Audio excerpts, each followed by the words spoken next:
During that time, those who wish to engage in silent prayer may, or just enjoy a moment of silence before we begin our meeting. And then I will take nominations for president and turn the meeting over to that. So let's start with the pledge to the flag.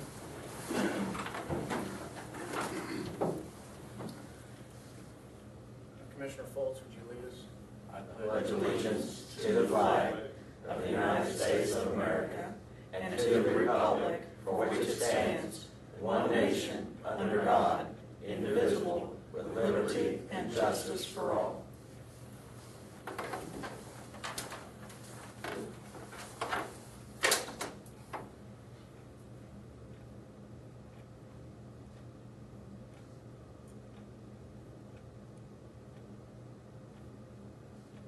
Thank you.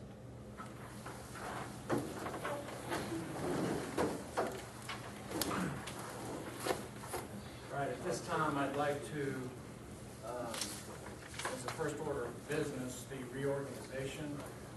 We need to select a president of the Washington County Commissioners for 2012, and I'd like to open the floor for nominations. I nominate David Brown. I will second the motion. And I have a nomination by Commissioner Fultz, seconded by Commissioner Mishler, to make David Brown. Would you be willing to serve? Okay. All in favor, signify by raising your right hand. Okay, it's unanimous. At this time, I turn the meeting over to our new president. Yeah, go ahead. Thank you, Tom. We'll go ahead and continue with the nominations since that will be something we need to get accomplished today. I'll open nominations for Vice President of the Board of Commissioners. I'll nominate John Fultz for Vice President. Okay, I'll second that. Nomination's been made and seconded. John Fultz to be Vice President of the Commissioners. All those in favor, raise your right hand. Opposed, same sign. Motion carried.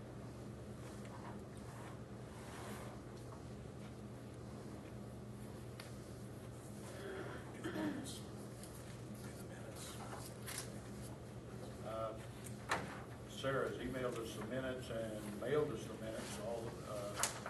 I'll entertain a motion for the minutes to be approved. So moved. Motion been made and second. All those in favor, raise your right hand. Opposed, same sign. Motion carried.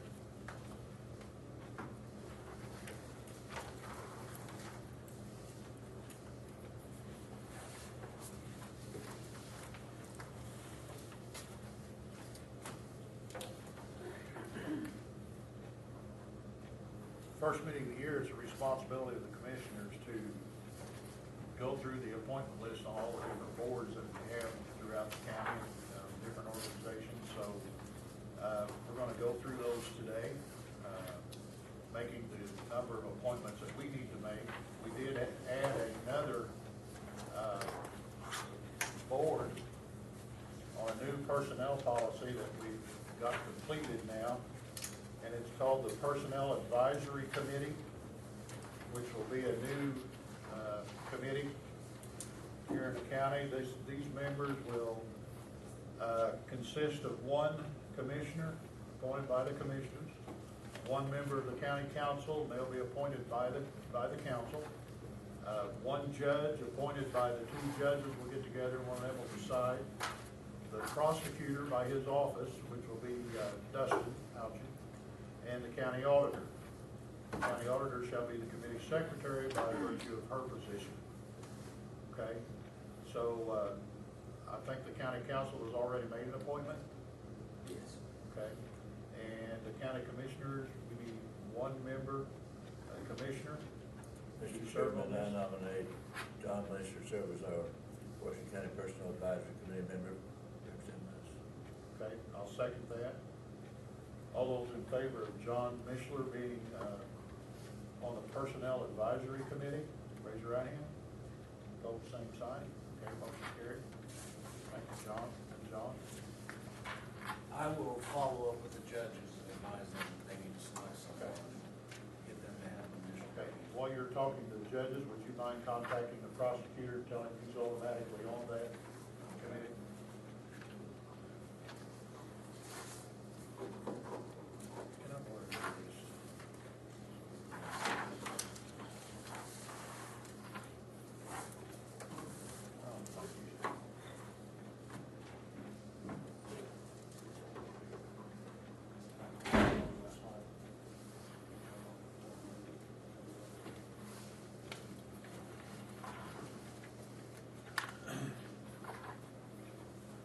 County Council does have a new president, Ben Bowley. Right? Congratulations, Ben. Okay. Highway Superintendent, Rick Graves. I'll make the motion, we retain Rick. Second. Motion been made second. All those in favor, raise your right hand. Motion carried. Huh? Don't go so fast. Don't go so fast. Okay. Slow down a little bit. Okay, you can go ahead, I'll leave it.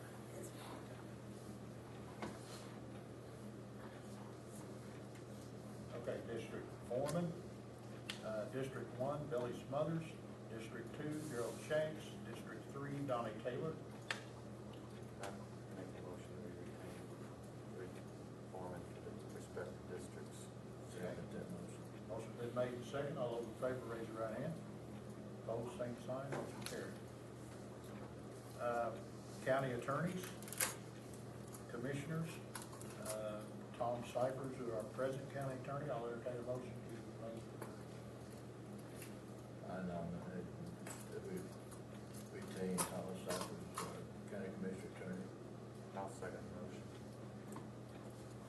There wasn't a quiet pause this year, I Tom, guess. like last year. County service officer, who's Pat We Rice. got both. Oh, all those in favor of Tom Cyphers as a commissioner attorney, raise your right hand. Sorry about that, Tom. County service officer, who's Pat Rice. I'll make the motion, we retain Pat Rice. Second. Okay, all those in favor, raise your right hand. Motion carried. Emergency management, or 911 director is Desi Alexander. I'll make the motion, we retain Desi. Second. Okay, all those in favor, raise your right hand. Did you hear what I said? No, what? That one year I called her Desi Arnaz. Oh, yeah, Desi Arnaz. Okay, poor relief hearing officer, Nominate Pat Rice. I'll second the motion. Second, all those in favor, raise your right hand. Motion carried. Washington County Building Commissioner, Travis Elliott. Move Travis be retained as building commissioner for the county. I'll second. All those in favor, raise your right hand. Motion carried. Just as a interrupt there, and we need to adjust that, to put a slash, and that person also fills the position as plan director also.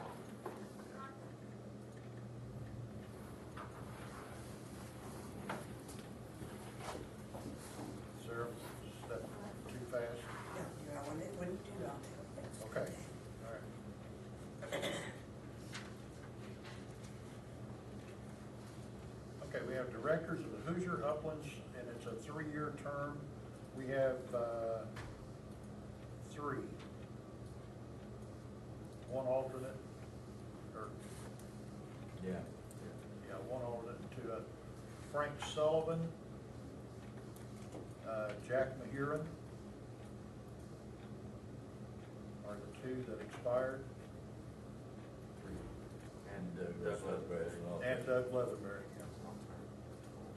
I move we retain our Hoosier Upland Board appointment, Frank Sullivan, D. Jack Maher, and Douglas Leatherberry as an alternate, 3-year term. I'll second the motion. Okay, motion been made. Second, all those in favor, raise your right hand. Opposed, same sign. Carried.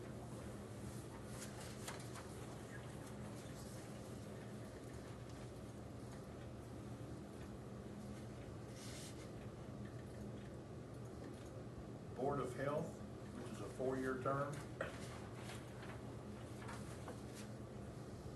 There's only one appointee No, that's, I think you have. what? Yeah, that's right. I think Sarah said no. I don't know, I have. According to this record, it's only one. Perry Fleener, Terry Fleener, Perry Fleener, and, just Perry Fleener. you okay? We only have one according to this. Okay, we only have one on that, Perry Fleener. I'll make the motion, we retain Barry Fleener. Second. Okay, motion been made and second. All those in favor, raise your right hand. Motion carried.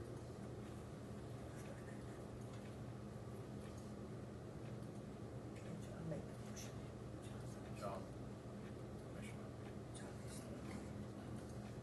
that brings us to the Cemetery Commission. And we have 5 expirations. Willie Harlan, Orville Gilbert, Ken Powell, David Johnson, and Ben Weathers. John Mead. And John Mead is Well, not. John Mead is the alternate. I think he just remains there. Well, we have to put him back in. Well, there's no date there for it. But Mine has it's a it. yearly thing. I don't have, Mine has a date, Yeah. expires 12/31. really. Yeah, they all expire. It's a year to Okay. year. All I right. move we retain all of our cemetery commission. Oh, members, you're right, never mind. Yeah, he doesn't have a date on there. But it's still a year to year. Okay, I'll second the motion. Okay, motion been made, seconded. All those in favor, raise your right hand.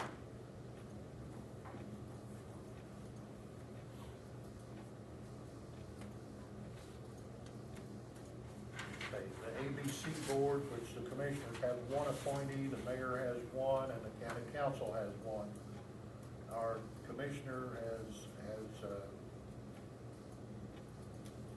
placed Leslie Weiss, Lease. on there, and he's expired this year. She. It's a woman. Has a travel bureau. Leslie Lease, okay. What is that, Leslie? What did you say, he? Yeah. She? I'll make a motion won't tell her. that we Please retain don't. Leslie. Second. All those in favor, raise your right hand.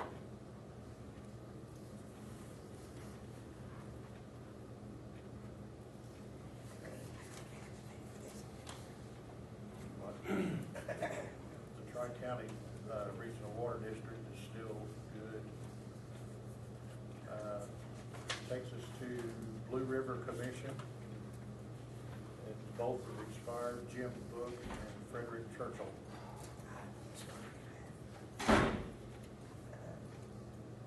And they want to retain all that one. Both of them want to retain? Okay, I both think do. you said Frederick, yeah. Churchill. Yeah. I'll make the motion to retain 2 appointees. Second. Okay, motion been made, second. All those in favor, raise your right hand. Okay. All right.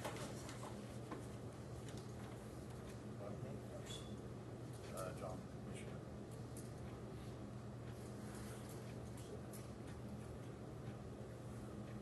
Yeah.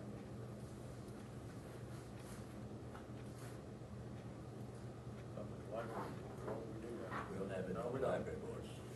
It's okay, too, they don't expire till next No. year.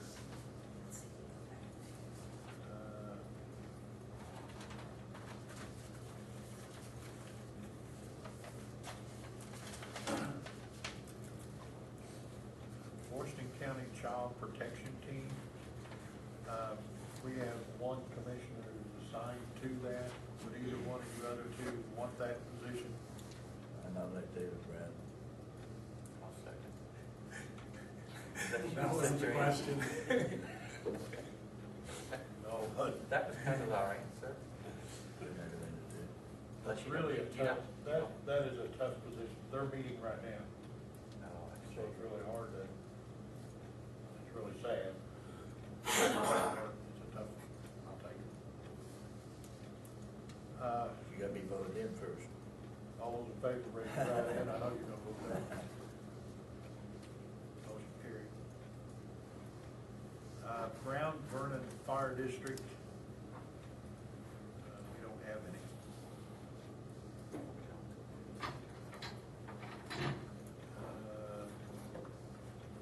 County Redevelopment Commission. Okay. We have Marie Lowry, Tom Harris, Bob Strange. Robert Strange. Right. I guess that's those 3.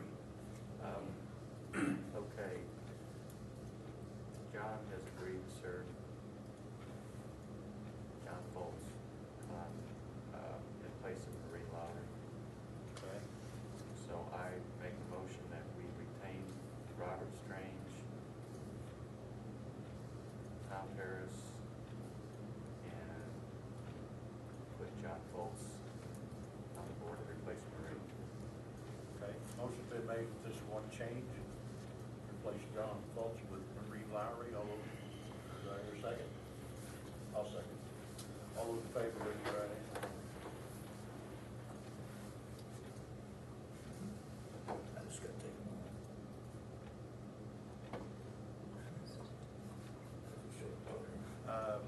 Public Defender Board. We have one, no, we don't, never mind. Yeah, we do. Me. Yeah, I know, but you're not, yeah, you are. Yeah. You're up. I nominate John Misher serve as a public defender board member. Okay, I'll second that. All in favor, raise your right hand. Okay, and the county council has two of those. Well, Did actually, you we keep the don't. same ones? We actually don't have those. The two, I assume the two will be retained, but we found out that that's really not our That's, responsibility. judges have to appoint that. Judges have to I need appoint to those. change that. We used to, didn't know. Right, yeah. Okay, or should get taken care of on that. Okay, Elk Creek Watershed is good. River Hills, EDT and RPC. There is one, John Fultz, Commissioners. I'll make the motion, we retain John Foltz. I'll second. All those in favor, raise your right hand. And the county council, Ben Bowling is on that. Continue to be so, do so. Okay. City Planning Commission.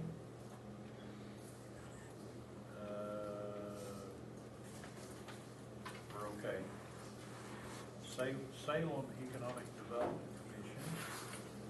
We got that first next month, so. First next month, somebody needs to be appointed to Did we that. not, I guess we didn't have anybody? Apparently not. It's blank.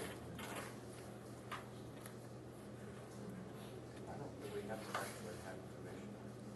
I don't think we actually have to. No, the commissioners make the appointment, so it can be anybody. We have some. That might be one. Tom, can we post that? I think we should post that. I mean, If it's been vacant, it's a vacancy for our appointment, and we'll announce that one next week.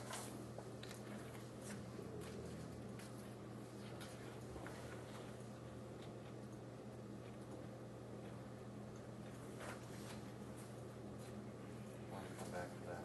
Yes. Skip it. Okay, let's go ahead down to,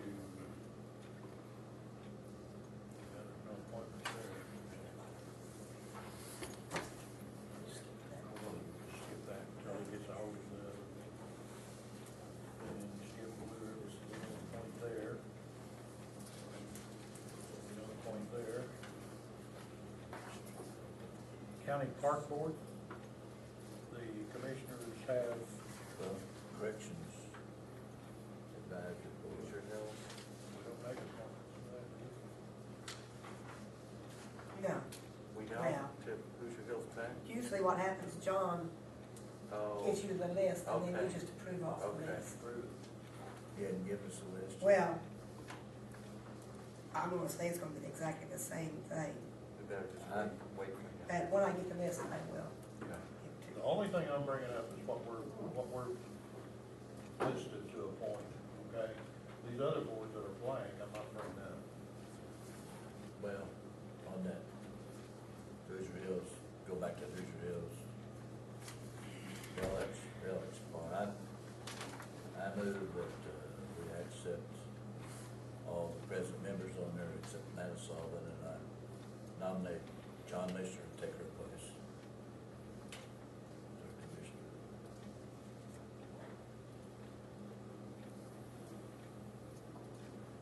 I'll say, I'll wait for him. Yeah, I can say. Okay. All right, all those in favor, raise your right hand.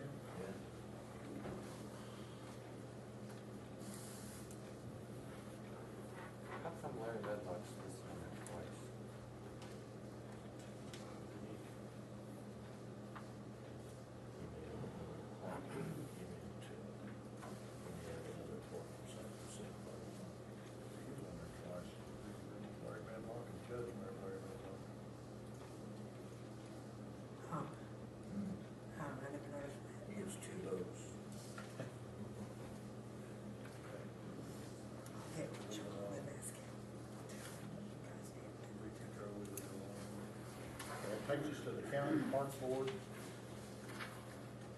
We have one appointment. I'll make a motion, we retain Doug Hoskins as our current appointment. Second. Okay, motion been made and seconded, Doug Hoskins be retained. All those in favor, raise your right hand. Carried.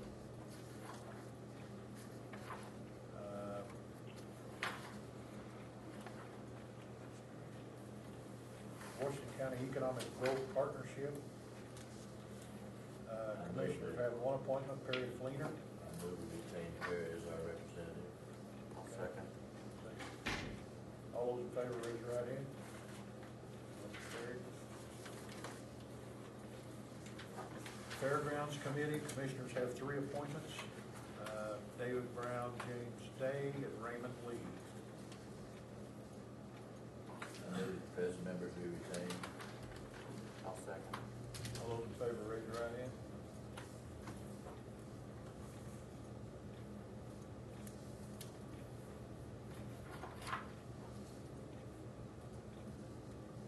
Okay. Solid Waste Board, the commissioners serve on that just because that's what the commissioners are a part of that board, so we don't have to worry about that. Okay. Never do tourism board. Tourism Board, there's no appointment to it first to make there, is there? No. Well, There's one, we two, have a- three. I mean, it's not marked for us to appoint. We have a letter of resignation from Christian Martin, but she's not up till 12/31/12, so we'll have to waive her. And I'm up, and so is Laurie Carr, and last night at Tourism Board meeting, she turned in her letter of resignation, so What about John Williams? he's never turned in a letter of resignation, so until we get letters going, Laurie Carr and Christian Martin turned in. So those two, we'll have to post them. We had recommendations from Tourism Board to replace,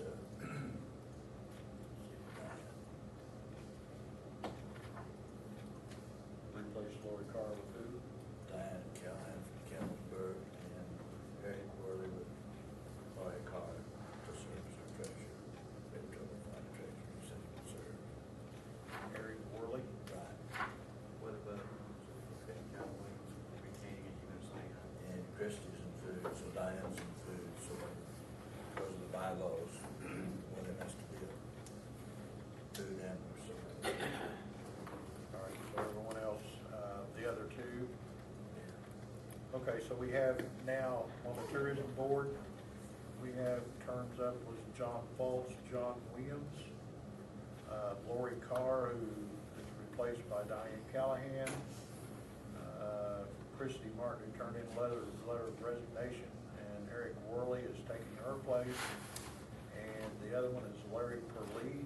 Well, Larry resigned, that's a city appointment. He is now Hank Jacoby's appointment here now. Hank Jacoby. But city.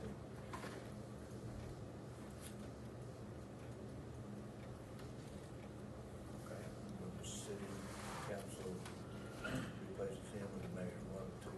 Okay, I'll entertain a motion to accept the ones that we have listed here now. I will make a motion that we retain John Foltz, John Williams, appoint Eric Worley for Lori Carr,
That's Yeah. right, yeah. I- You're there. Yeah. You're there. And, we have one, Then, on this other page, we didn't know what, usually these are Yeah, there. let's go ahead and get this plan commission. we got Scott Baldwin too. Who? Scott Baldwin. Yeah, his expires today, or, I move we reappoint both John Mishler and Scott Martin as our Washington County Planning Commission representatives to the commissioners. Second. All those in favor, raise your right hand. Okay. And we don't know Takes about care of this the other planning two, it doesn't tell the years and those days, I don't know. Next I mean, year. I'm just assuming it goes there yearly, or not. Sarah, the workforce board, Region Are 10, is those that yearly, yearly or? it doesn't say? I think we get letters from them when they're out. Oh, okay. Because it doesn't have a year, so. No, I think we get letters. All right. What about the Wind Rush Conservancy? That's the same thing, Same thing. whoever is their attorney or whatever, when they're out, they notify us or something. So then that takes care of everything, right? I think that's what I did.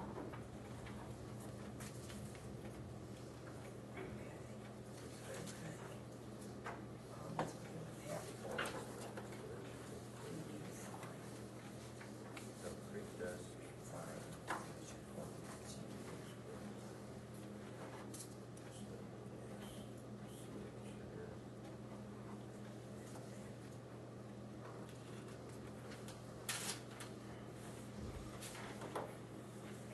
Okay, so that take care of it.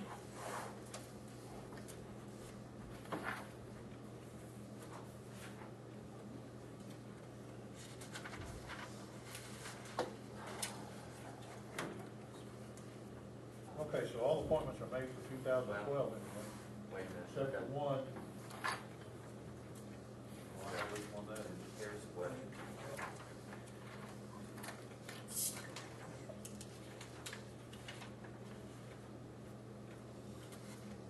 has the Peter Bowl Board ever met at night in the past? Anybody know? No, No. they always meet for the day.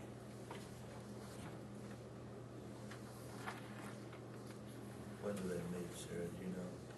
No. Just, Randy, when's the next Peter Board meeting, you know? I think that's called as necessary. Yeah, they're set, scheduled as Because, necessary. you know, I'm concerned that we're gonna need just to table that to the next. And see if we can find somebody to replace Mark. John, what do you have?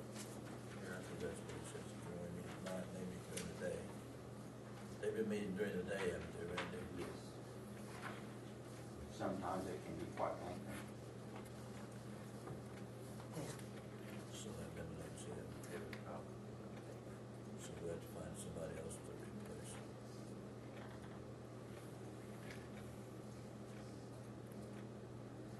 Actually, we could ask, Just table.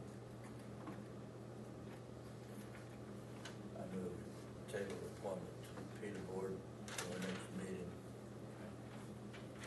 Okay. I'll second. Okay, motion been made and second that we table the one board that we don't have complete yet until the next meeting, Peter Board. All those in favor, raise your right hand. Motion carries.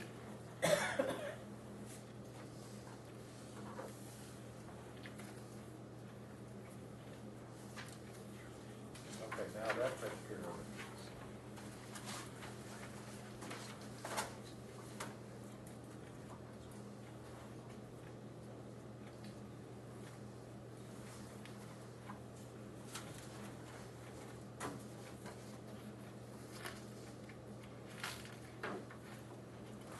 I apologize to the public for all this time it's taken to get these boards appointed, but it's a long process, and to run a county efficiently, it's really a necessity to have all these different people serving on these different boards and organizations to really keep the county running as efficiently as possible. So it's a very important thing that we do, and it's only once a year, so every meeting you come to, if you're new, it won't be this way. It'll be a little bit different, so I appreciate your patience. We'll go ahead through the agenda now. David Neal, Cybertech, here, Dave.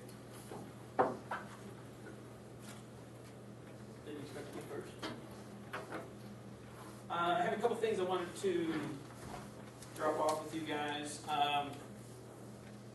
One is, and this comes up every year, is the antivirus in the county is up for renewal again. In the last, I think, probably 5 years, you've been using Symantec as a product. We've been having less than spectacular results with it. It is letting some stuff in. We're spending a lot of time cleaning up stuff. And if it was renewed on the government pricing at 105 machines, which is what you have in all the buildings, let's see, I wrote that down. That's going to come in about 2,700. But I would suggest we don't renew with Symantec, but we switch to a product that's giving much better results. It's called Viper, and it is much cheaper. It comes in at about $18 a client. You know, when you multiply that out, it's going to come out about $1,800, so you're about $900 cheaper to go in that direction instead of renewing with Symantec. We've got Viper installed on about 3,000 machines over this last year and have not had any issues with that as compared to Symantec. We'll get a bug or somebody will get a little bot or something on their machines. We have to come in and clean it up, which the labor for all that, you guys don't pay for anyway, we take care of that. But it's the security factor of, you know, somebody's sending out 19,000 emails before we can get to that. But I wanted to drop that off with you. I also have the price on here for AVG. We looked at it for your account for the number of seats, and they would come in around $2,200 for the year. So it's still $400 cheaper than what two other competitors would be.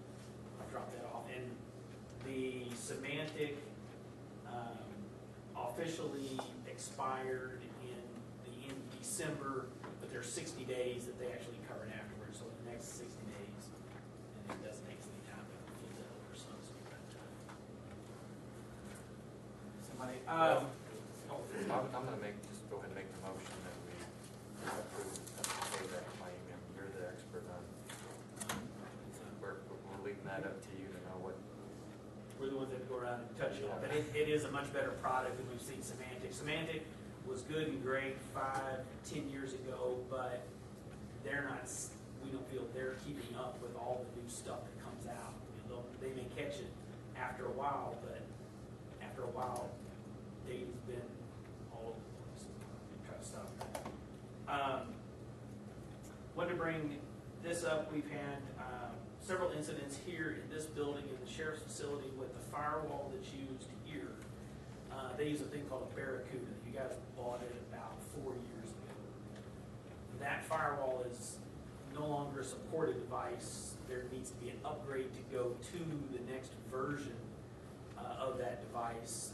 The support will expire in, I think, March of 12. So this isn't anything right now. It's something we can look at. At that time, we either need to move to the new version of that product or a different product.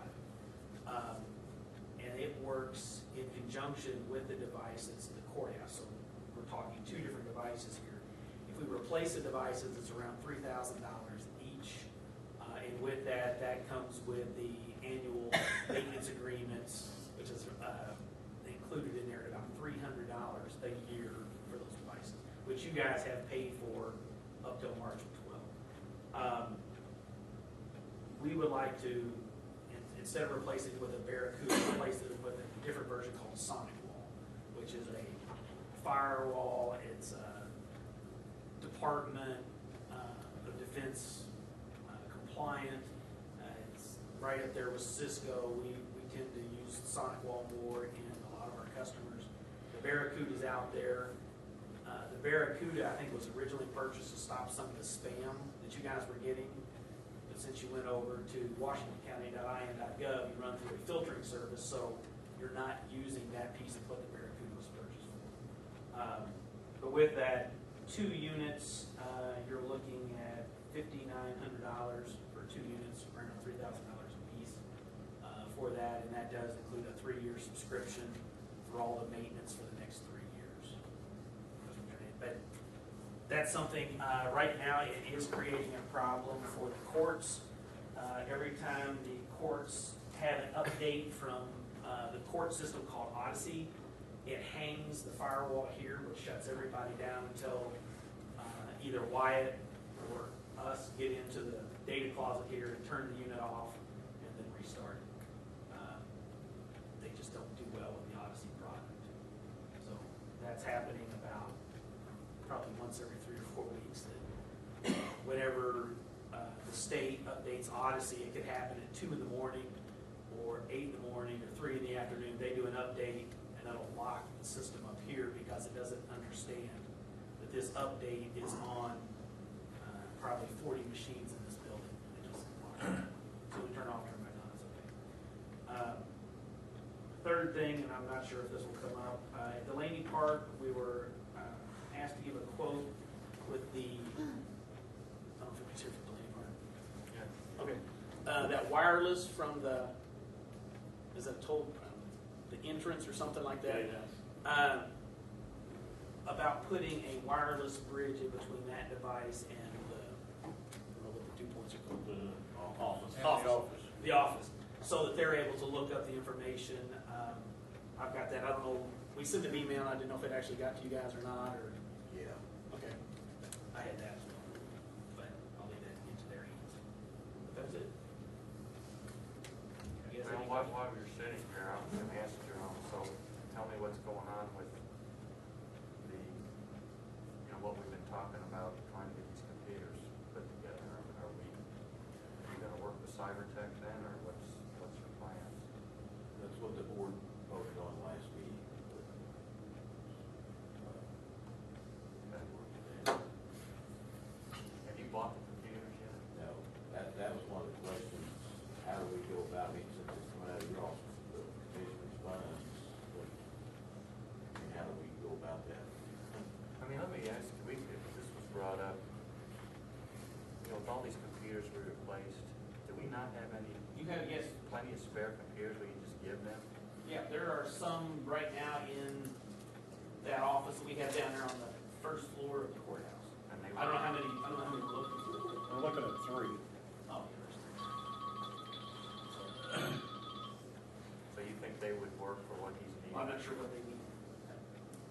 Well, what are Bill's the, probably been over at your place, I have not. Yeah, Bill, I can find out, I can give you about 10 minutes out in the hallway, I'll find out what you need. But yes, we have probably 6 to 10 that are there, that have been pulled out. Some of them, power supplies dead, we can bring this out and put them all back together. I think a couple of them came out of the service department. So we can go ahead and use those, Dave, and set up the same type system of what Jerome's needing out there. Yes.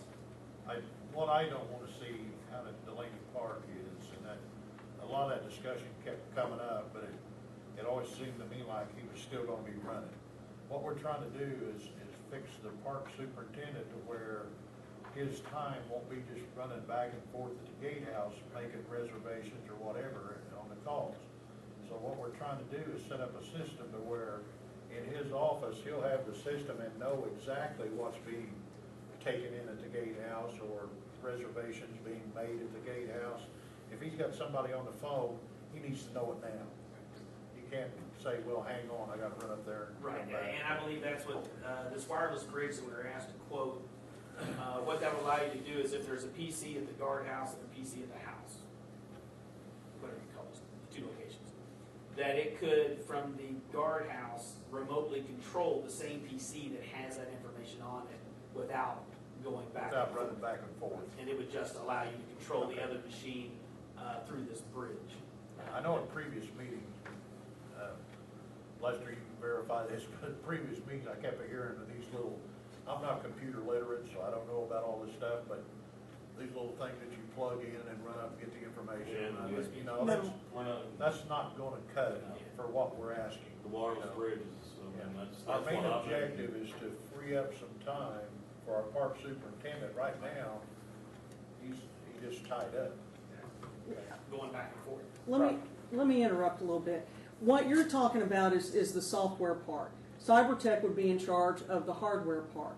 The software part, what I've suggested, whether they use it or not, like I said, I'm free and I volunteered my time. The software part, he could access it from a restaurant in Louisville or all over the world. Okay, so as far as like making reservations and that kind of thing, he can be on call, have his phone, and basically have his office there. Okay, so as far as like the running of the business itself, point of sale, we'll actually take care of that, and we'll upload into another QuickBooks program. And like I put in my email, you can go ahead and go slim on it, but it won't cost. It'll cost the same to go ahead and just add on to it. So the software is what you're looking at as far as like being connected and that kind of thing. The hardware is what he needs to deal with, CyberTech, so that everyone's connected to the internet. That's You what don't we're talking necessarily have to run the computer from the office. And you really don't want connections like that where they can run the computer in the office from the gatehouse. This is an employee thing also. So you have to have it specifically so that, you know, whatever point they're at, they are responsible for that information. But that's what I've put forward, and that's taken care of. CyberTech is a different beast in that they deal with the hardware. So you are taken care That's of. what we just discussed. Right. I do have a follow-up question. Now, they had gone out and gotten some quotes on 3 new computers with like i3 or i5 processors, and one of the concerns the commissioners had was we don't want to, we have money free up in at it, and we don't want to create more problems than necessary, and the cost for 3 just really wasn't that great. If we put together 3 from that the county already owns, will that still meet our needs? Well, I haven't seen the software that we're talking about here. I'm assuming, and I can get with that, I'll get with Bill, probably knows more than I do, just to make sure that we're above the minimals for that. I mean, we don't want to give them something, it'll run, but That, exactly. we would make sure it runs and will run well. And I will find that out from Bill here in just a minute. Well, Lester. Yeah, because you guys are the ones gonna be called out there all the Exactly, time if it exactly. don't run, so we wanna make sure it's right. Yeah, you and me both. Well, and Mr. Cyphers is correct. You know, the software that I quoted is like Windows 7 in a high processor situation. We're almost beating a dead horse here. It would be easier to go ahead and get the proper equipment brand new, set up the system as is, and go ahead and do that. And if you can give a better price than what they've gotten on it, then maybe they should go with it. But otherwise, they have talent enough to go ahead and set up the computer system themselves. Yeah, I'm working off the prices they gave me. Right. And so, yeah, and so If we look it, at what the specs are of that, without looking at the price that you have, let's look and see what the specs are, and if they're much different than what we have of the old machines, then yeah, we can come to that. But there are some decent machines left there that we're kind of using as a spare in case somebody breaks. So if I can find out what the spec is, and I'll look at the price that you have, we'll make a quote, shouldn't we need to do that? right. But if the equipment works properly, it takes over the job of like 2 or 3 people. So, I mean, you know, that's specifically, you're right, Mr. Cyphers. So that is a concern. So saving $500 costs us $10,000 in the long run is not appropriate. So I mean, but it's good that you go ahead and put that forward. I think you've presented a couple of proposals, and John said he'd like to go ahead. Yeah, I made the motion. Well, on the first, we want to On vote the on first one, the then, first. on the firewall. Should I amend that then, just to cover both? Okay. I'll just amend the motion to include both. I'll second that. Well, when you say approve both, I want to be specific, you're talking about the switch over to Sonic, off of the firewalls. Yeah. Right. Now, from a money standpoint, where does that? I'll take it out of the QCAT. I'll take it out of QCAT. It's a thing for the county, yeah, that's what I'll take it out of. Motion been made to go ahead and make those switches, is there a second on it? John, did you second that? Okay, all those in favor, raise your right hand. Opposed, same sign, motion carried. Anything else? Thanks, Dave. No, I do have something else. Your contract comes up in February, am I correct? I believe so, yes. Okay. Bids need to be taken. Bids need to be RFPs, taken. right. Usually put in the paper or whatever Right. the end of the year process is, I guess. And the way you like build the county is a little bit odd. So that style needs to be taken into consideration, or it needs to be placed in a different way. In that, you know, yeah, I know you've replaced many of the computers and that kind of thing, but you've attached the all that, stuff. And so it's increased the cost of the equipment massively while still looking like, this is my bid for this contract. The same RFP that we write for Washington County is the same one we write for 4 other counties. It's the same deal. The only thing that changes is the count. What you're getting at is if I unbox a machine, okay? Right. Because this becomes an issue, especially with those that don't understand what we're selling. We sell a box, and then for $100, let's say, in there we've got time set up to unbox it, load Windows updates, do all of that stuff, and add it to the network.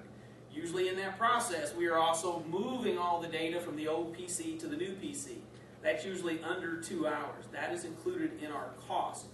Once it actually is plugged into the network, it's free for labor from that point forward. And see, and that's the thing here too. I do understand what you do. And I do understand how you put up a computer because I do that myself. And I understand the cost. What I'm trying to put forward is something that you may not understand. Is that when somebody puts in a bid, they, as the government, has to compare apples to apples.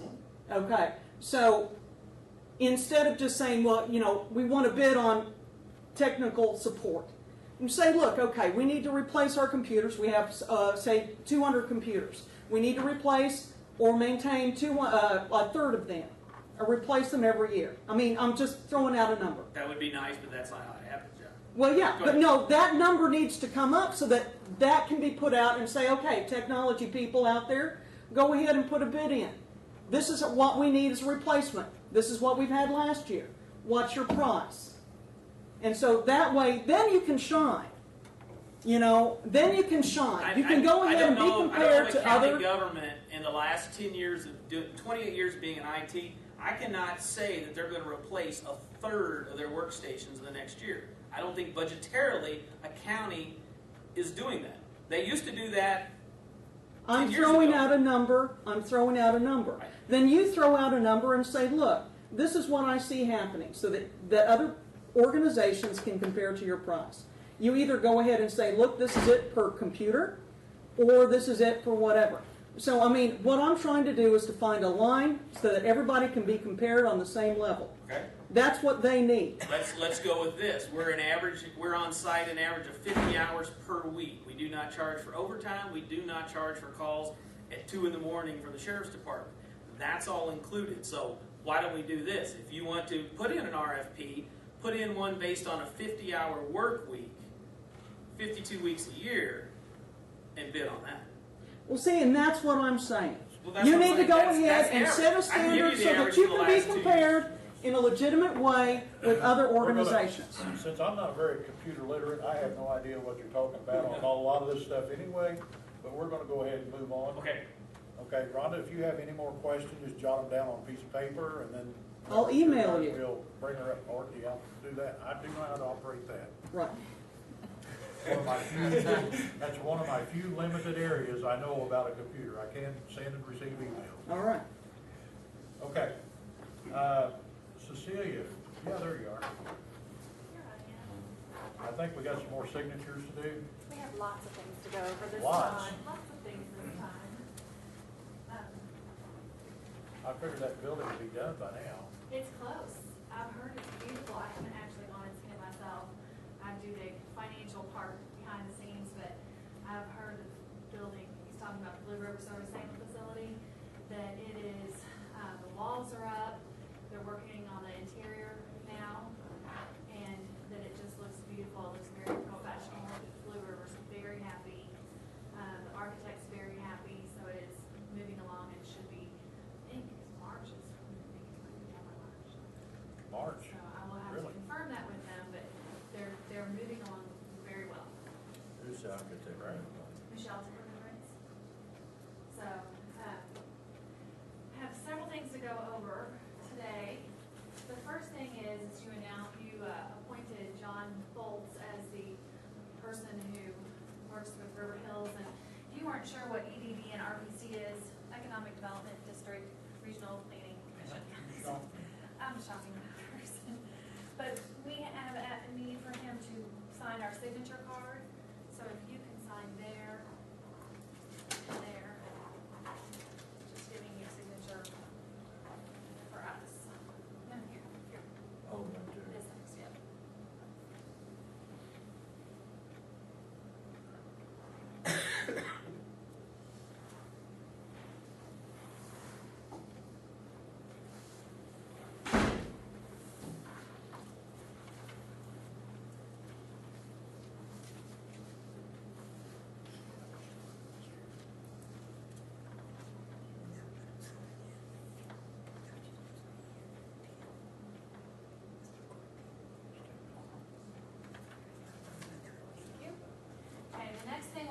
on to is for Blue River Services, the Salem facility. I have a change order.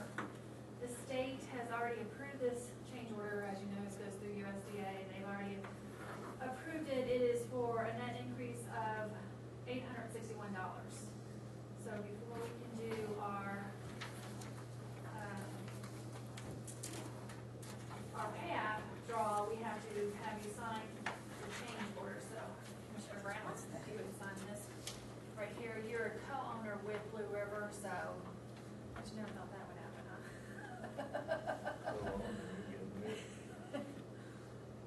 Don't want my commission. Yeah. Okay, so, oh, I'm sorry, you guys have to, I should not have done that in that order. You guys have to approve it, approve the change order. I'm sorry. I'll make the motion to approve the change order. Second. All those in favor, please raise your right hand. Motion carried. Okay, now the next one we have to go through is the actual draw. You do have to vote on this as well. This is the draw request in the amount of $118,000. Of that, $52,038 will come from the local funds, which is USDA loan to Blue River, and $54,000. I'm sorry, the grant funds is $52,038. It comes from the CDBG funds, and the amount of $54,162 comes from the USDA loan, and that is paid to Tyndall Construction. USDA will hold $11,800 in retainage. So this is for you to approve the draw amount of $52,038. I'll entertain a motion to approve the draw. I'll make the motion. Second. Motion been made second. All those in favor, raise your right hand. Motion carried. What was the retainage? 11,800. Yeah, 11,800. What is this?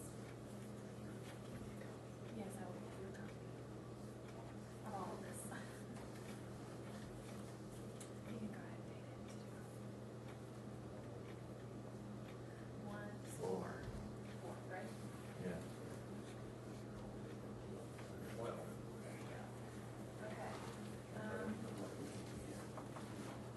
Next thing I have is to discuss with you the, semi-annual report. Okay. This is for the Blue River project. We're required to do a semi-annual report. So this report is for, through December 31st, the last half of the year. So I guess July through December.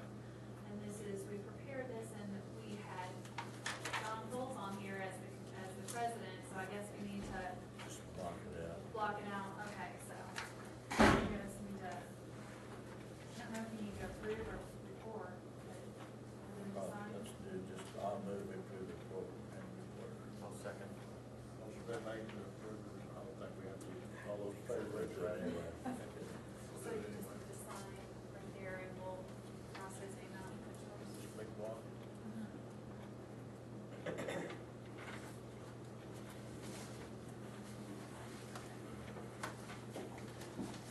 Okay, now, the next thing is,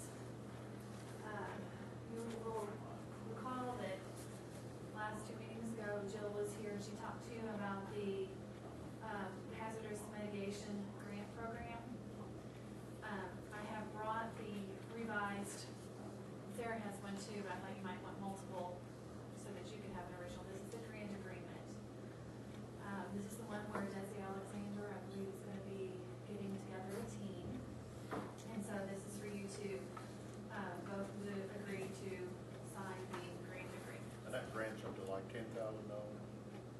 That sound Well, no, you guys, the only money you guys do is through in kind. The total estimated cost of the mitigation project is $59,850. The local cost share is $14,962.50, but all of that is in kind. So it doesn't cost any dollars. Does that answer your question? Yeah. That's a rarity for us. So,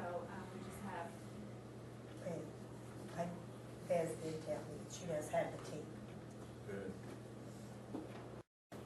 Bob, When do we, So the what's next, the process? well, the next step would be for you guys to sign the grant agreement, which I have here. Then we would take this grant agreement to the state, and they have to sign it as well. We would meet with St. Debbie Alexander, get her team together. We would notify the Police Center to set up dates to meet, and then the team and the Police Center would all meet together, and we would be there to facilitate. So, we need a motion then to, I'll make a motion that we sign. I'll second. Motion been a second, motion been made and seconded that we accept this, As a grant mitigation application. grant. All in favor, raise your right hand. Tony County didn't have that program. I believe you are, yeah, in this area, Washington County, in our five-county area, you're the last of this. And this long time. Well, I guess it took that long for you guys to get up to the standards of, to be eligible, so. On here, there's 3 places for signature. I talked to Jill about this, she said she thought only one was needed, but, I'll let you agree. Cypress to sign, Cypress to sign, do they all 3 need to sign, or you just want one, or? how many? One's fine as long as they're all approved. Okay. So, there, and then I got another one, just so that we have 2 available, 2 originals. And I'll take both of those back to send up there for them to sign, and then give you an original back.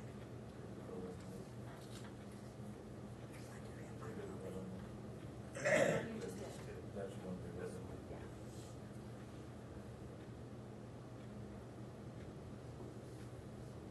Your title just gonna press that.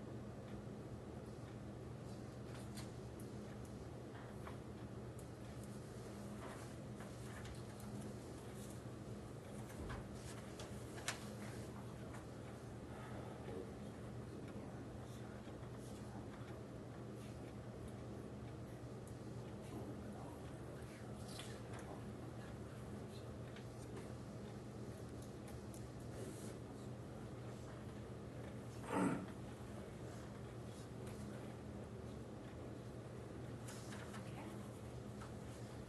So we will be getting in touch with Ms. Alexander, and then, back in touch with where we're at with that.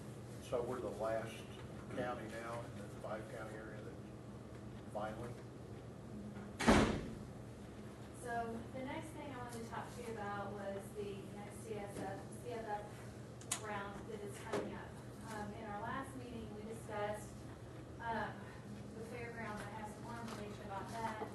And since then, we've gotten, an email, saying that Blue River Fire District within the Howard Township is Right. interested in for a fire station. So I have information on that. As far as the fairgrounds go, your income, so the county, if it were a county area benefit project, the income survey that you currently have is expired. However, you're within a window that you can pay $900 and get it recertified. So you can do any area benefit projects for another 2 years underneath that income survey. I did talk to Dr. Hornsby, who's the one who originally did this certification, and he said that he would recertify that for $900. So that is an option. I did talk to Matthew Crouch about, is this a viable project? And he said that basically, the only way it's going to be a competitive project is if it has year-round use, not just during the fairground times, it has to be year-round. It has to be daily use, at least business daily. It has to benefit the entire, unless it's gonna be a limited clientele, like people with disability, abused children, or one of those things that fits in those 7 categories, then it has to be area benefit. Now, for it to be area benefit, you can't say that the fairgrounds benefits the whole community, not all of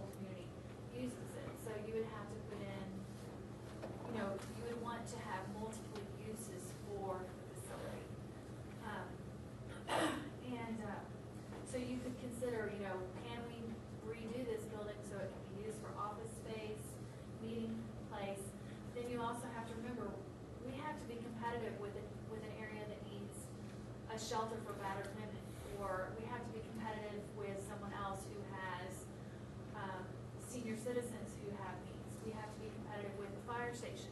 So when you're putting in an application, you have to consider what's my most competitive thing. So if you have a group, I looked through your comprehensive plan, I didn't really see anything that specifically said, wow, we have this really big gapping need in here. It does say things like educational attainment is decreasing and so forth, so maybe you could think of putting in some educational things in there year-round. Purdue Extension, maybe putting stuff in there, maybe putting healthcare needs in there, Parks and Rec, pulling the whole community together for a year-round use of that facility. I don't know how much you guys have talked about that, and I don't know if that's something that the county is ready to pull together so that we're ready to put in an application by April 20th.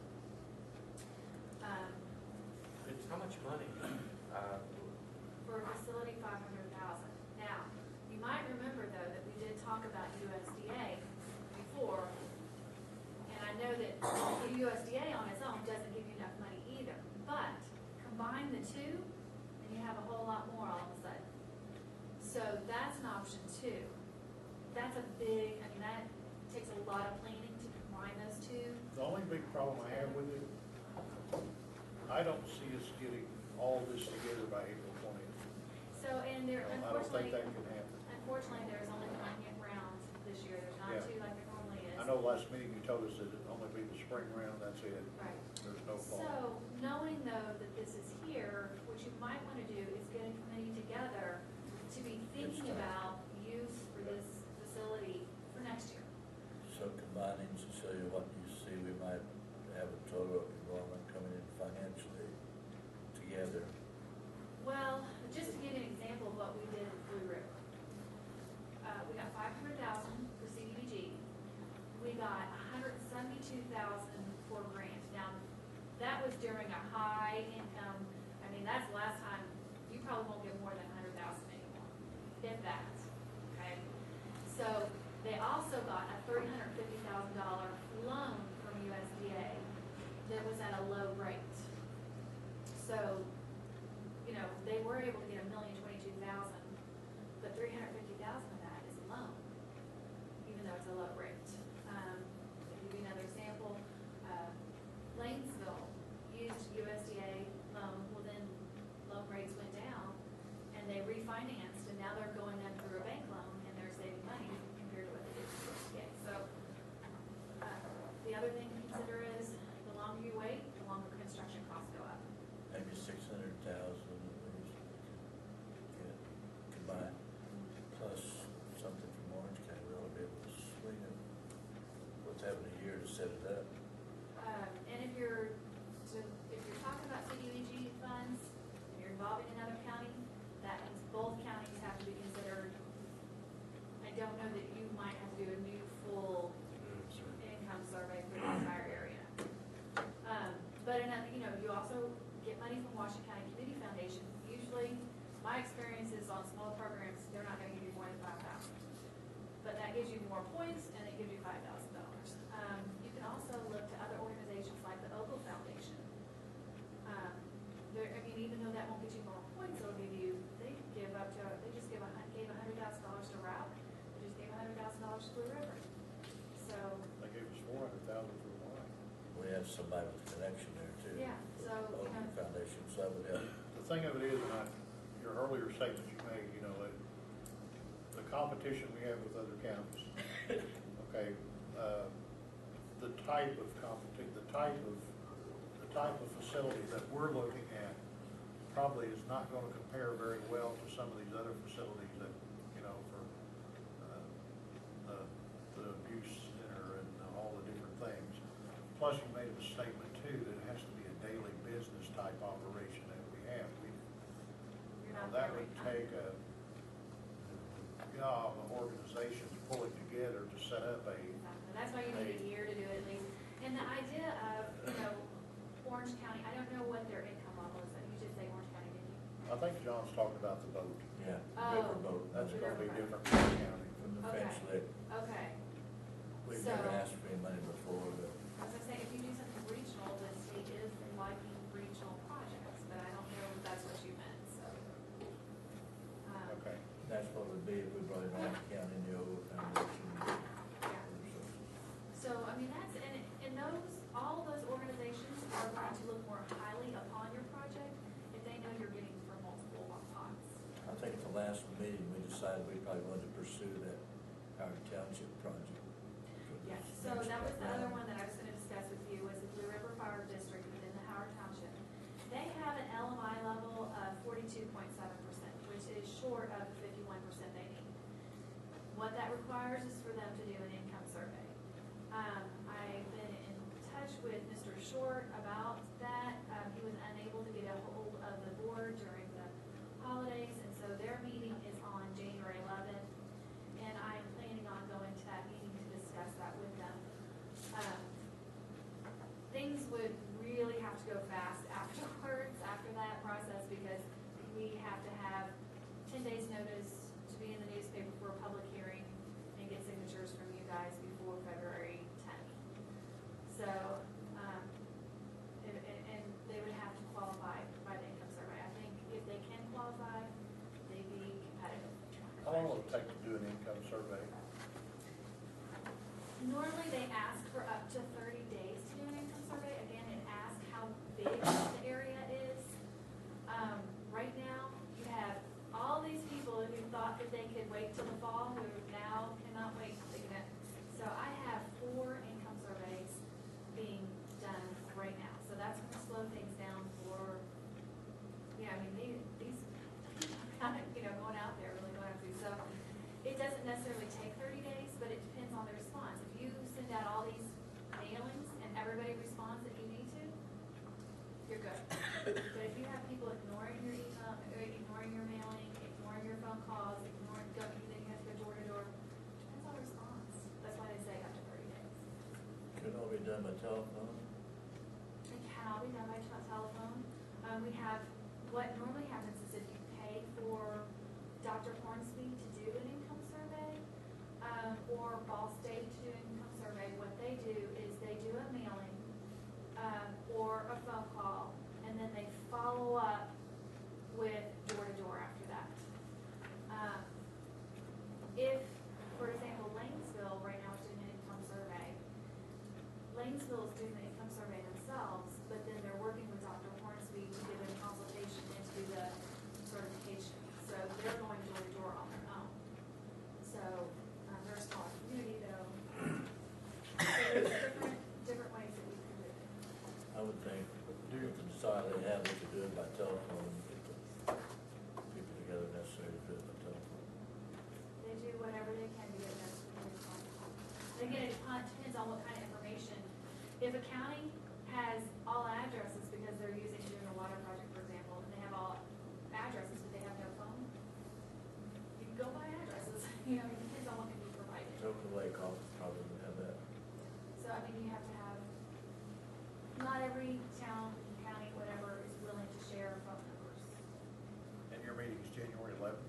It is January 11th. Is this, do you see this as a competitive project? The fire station? Yes. I would think if they can get their LMI up, most time fire stations are pretty competitive. I mean, without hearing why they need one, I would think that it would. I mean, I would have to hear more information, just in Saw general. list of the ones been through, specifically, Frank's right If over. there's anybody that you can work with that will do everything possible to work efficiently and get things done, it's Jerry Short. Now, he has been notified there's only a sprinkler on, that's it. Yeah.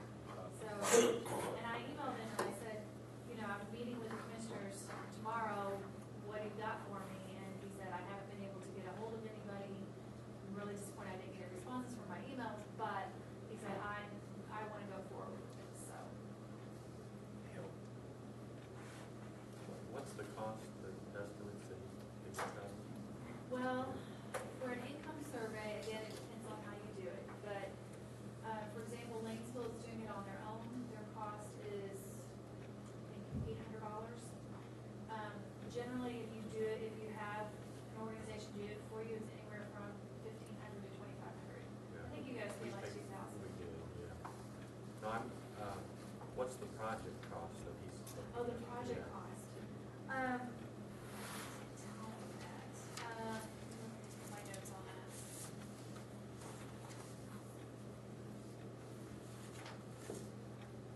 $400,000 to $500,000. That's all I have so far. That would be a good project if we can get it. Let's bring that kind of money into our county. It's just getting income. And this is the same thing, you know, I mean, it's just kind of like Johnson County wanted the fire truck. And I think that would have been competitive, but they weren't willing to do that for us, do they, have survey. But that's a bad news also for Howard Township. That's who their beneficiary is. In 2012, the income limits decreased for them. What did you say about they've changed, now they have 5%? You have to pass. Margin of error. You have like, so if you say that your income survey says that you're at 51%, you have to have a margin of error. And that margin of error, that percent, is determined by how big of an area. For example, Washington County, your margin of error is like 0.049, something like that, because you're a large county. In a small area of like 250, you might have a 10% margin of error, plus or minus 10%. So you might, you know, have a lot more difficult time than a large area of the county. So we have, what is the LMI that it has to be at 43? Well, by census, it has to be at 51%. However, if you do an income survey, it has to be at least 51%, but you also have to meet that margin of error, so that if you're at 0.049 and you're at 5%, you know, then you have to go 5% either side of that, Right. 51%, and be within, you know, be above that. Do you have any idea what the population of that area he's talking about is? I did look that up. You said, does that mean it has to be at I- 56%? Well, if that's what your margin of error is. Yeah, it's according to what the margin of error is. Yeah, but you're thinking it's probably gonna be 5% for this county, right? Yeah, so for them to go from 42.7% to 55%, they need to have had some That's major a, change. that's a lot, that's what I thought. It's a lot, and when the income limits just decreased, it's, you know, at the same time, Lanesville has really low LMI, and they qualified by income survey, so. But then you have to explain why, and for Lanesville, for example, we said, well, our sewer project extends beyond the town limits, and the census was only for the town. So that's why, you know, we could explain that, but you know, you're doing with Tower Township, you're doing within the township, you can't really, unless you're gonna say, well, a lot of people were employed with this particular industry, and that industry was shut down within the last year. So you got an explanation. So you're basing everything on the township itself. Howard Okay, Township. so what, you got a fire station there, but the fire station is a good possibility. That has Very good chance reciprocal- they're gonna go outside the township. Well, the state understands that there are times that reciprocal work will happen, however, in terms of fire stations, I think that they're gonna say the service area is defined by Howard Township. And it's not fire traffic, it's just the station, so. Unless they have a Still, it's gonna serve contract more for than one township. yeah. I don't know, I mean, like, for example, when I was talking about Johnson, they did reciprocal work outside of their township, but that you would only consider the township as the beneficiary for that particular thing. I don't know, I haven't gone to the meeting with them yet, so I don't know if they have contracts that says we exclusively serve outside of the township. I asked him who the beneficiaries were, and he told me Howard Township. Cecilia, does Blue River District just pretty much solely within Howard Township only? Well, that is what Mr. Short told me. However, I haven't gone to the meeting to really hash out, do you have any exclusive contracts with any other areas? I don't know that. I mean, he told me that the beneficiary area was Howard Township. And the income survey would be for 011? It's good for 2 years. Is that what you mean? No, when the survey's taken, it'd be the income for 011 to see if they qualify. If, no, it's the income for what they make right now. So like you're calling them up, how many kids, how many people are in your family? 4 people. Do they live in that household? Yes. Then the next question you ask is, okay, look on the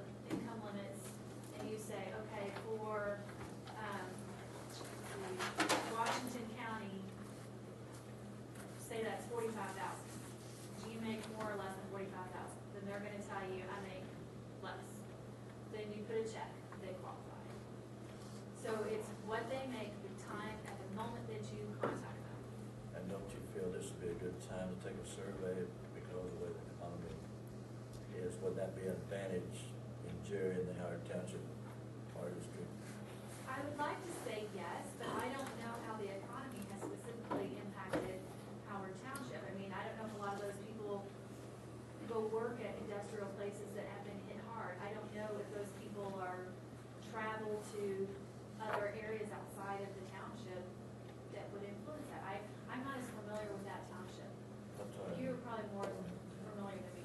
But these are all things that they're gonna have to answer in Howard. Right. There's too many unanswered questions. Right. She'll have to find out at the January 11th meeting, and they'll have to give her this information. I think it's a good time to take a survey, so. So basically, you're gonna be getting back with us if they're gonna go ahead and pursue it, and then you'll get back with us, because all we're gonna be doing is approving whatever they get They would be the one, accomplished. unless you guys say otherwise, they would be the one that would be paying for that income survey. Right, So it's up to them whether or not they want to pay for that income survey, and it's gonna cost them to do it. At this point, they would be the subrecipient and the county would be the applicant, so I need the county to agree that you will be the applicant if this project goes forward. and that's what you need from us this morning. Yeah. And we will agree to be the applicant. I make a motion, we the applicant for Blue River Fire District. Motion been made that we be the applicant for the Blue River Fire District. Y'all do fire I'll station? second the motion. Motion made second, all those in favor, raise your right hand. You can pass the word to Cecilia that we will be, there's spokespeople and their name signers. We'll take care of that. And if you do, want to think about future, getting a committee together, or something, think about the fairgrounds, make sure you refer to your comprehensive plan, see what you can pull out of that, because that will always support your argument. To do that, so that's something that would take a year to put together. So, thank you very much. Any other questions for me? Okay, thank you. Email me whatever information you can that we'll need for the fire, Okay. or for the For the fairgrounds, I'm fairgrounds? sorry. Yeah, Okay. Okay, thank you. thanks. Alice Blevins.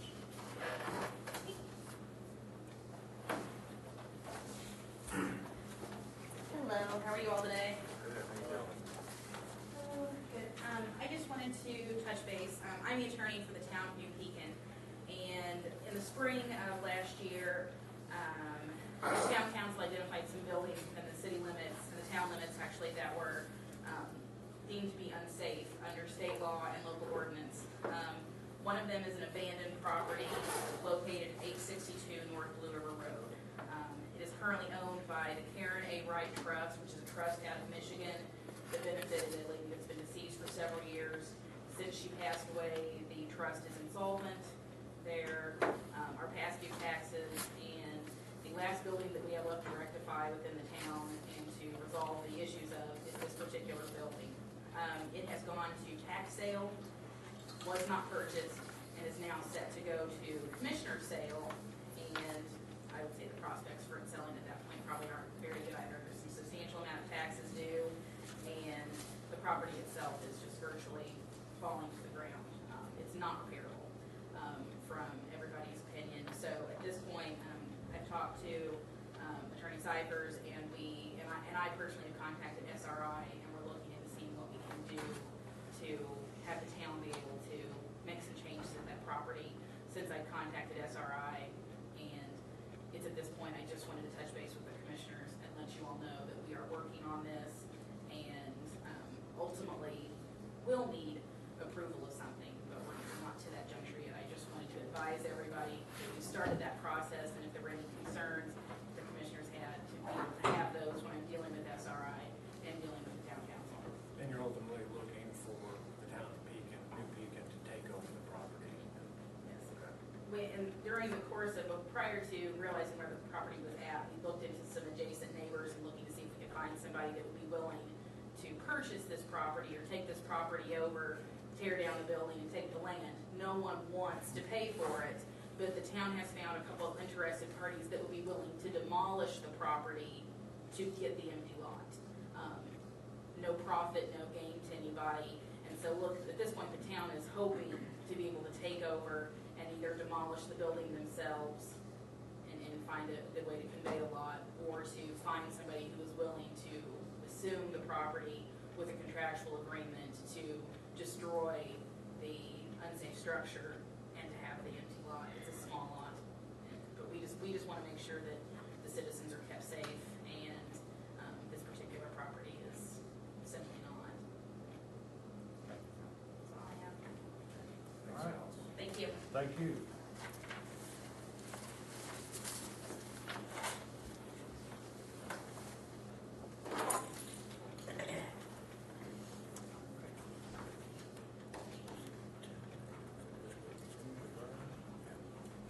Steve Burns.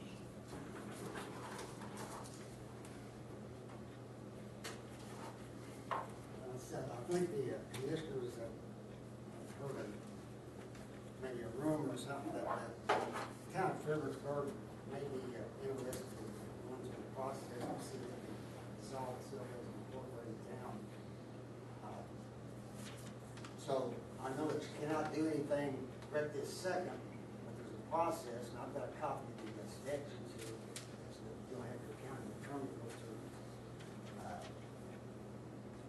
Contained in this document, and I'm sure county auditor will want to file stamp this whenever she gets a chance. It's got a copy, according to the statute, an ordinance and signatures of town's residents signed on this document. So it probably meets the statutory requirements that will allow you to look at it and see if it meets that criteria. And that's up to your, the county attorney will certainly have to look at that. And then, indeed, that process looks okay at that point, then it appears that there's a 60-day procedure for you to consider having a public notice, public hearing, allowing the residents of Fredericksburg to voice their opinion, etc. And at that point, after that, you would consider, allowing the town to adopt itself. In the meantime, if you want some financial information provided, it'd be easy to do. I got to keep all the financial reports. The example being, here's the most recent bank statement from First Harrison. And you can see the town only has about $1,000 in its banking account. Town council members have not been paid the amount of money served in their position for the last 3 years. They have served a zero salary. They have had to shut down half the lights in town so they can afford to pay the street lights. Like I say, I'm experienced in Harrison County. I've served town manager for about 14 years. They simply don't have the funds to operate. Okay? Their annual revenue above expenses will run anywhere from $2,000 to $2,800 if they do not spend a penny. Okay? If the example I gave them a long time ago, if there was hope of some activity going to happen in the future in that area, if these people were to hang on. The example being, you take Harrison County, Riverboat comes in. And the town that I take care of now all of a sudden has $50,000 or $60,000 a year for riverboat sharing. So that's good. So if somebody knows of any large industrial event that's getting ready to have something good for the Fredericksburg area, then Fredericksburg can hang on. Otherwise, it really doesn't make any sense for them to attempt to continue to operate, but they can't offer citizens anything. And the town office, they had to cancel their insurance on it. They can't afford to pay for insurance. They have been unable to pay the volunteer fire department area wherever they serve any money for a contract. And it's just see about the checking account statement, it's gonna stay there or get a little bit worse. How many registered voters are there? That would be something that Joe said he wasn't able to find out. I don't know, even with 100 people living there total. If you go by the statistical average, that there might be 40 to 50 registered voters, as a rule. I know what you're referring to in the statute, it says 25% of the registered voters. It also says, that voters adopted by town, the city that have served at the same purpose. So, that's all I have. Y'all can't do anything today, but I would ask that you direct your county attorney to at least, look at it and see what steps can be taken. You need that back? No. I've already got it. It's copied in here. Okay. And just let, how to expedite the process in a manner in which it continues to move forward instead of letting it go on. Okay. All right, thank you.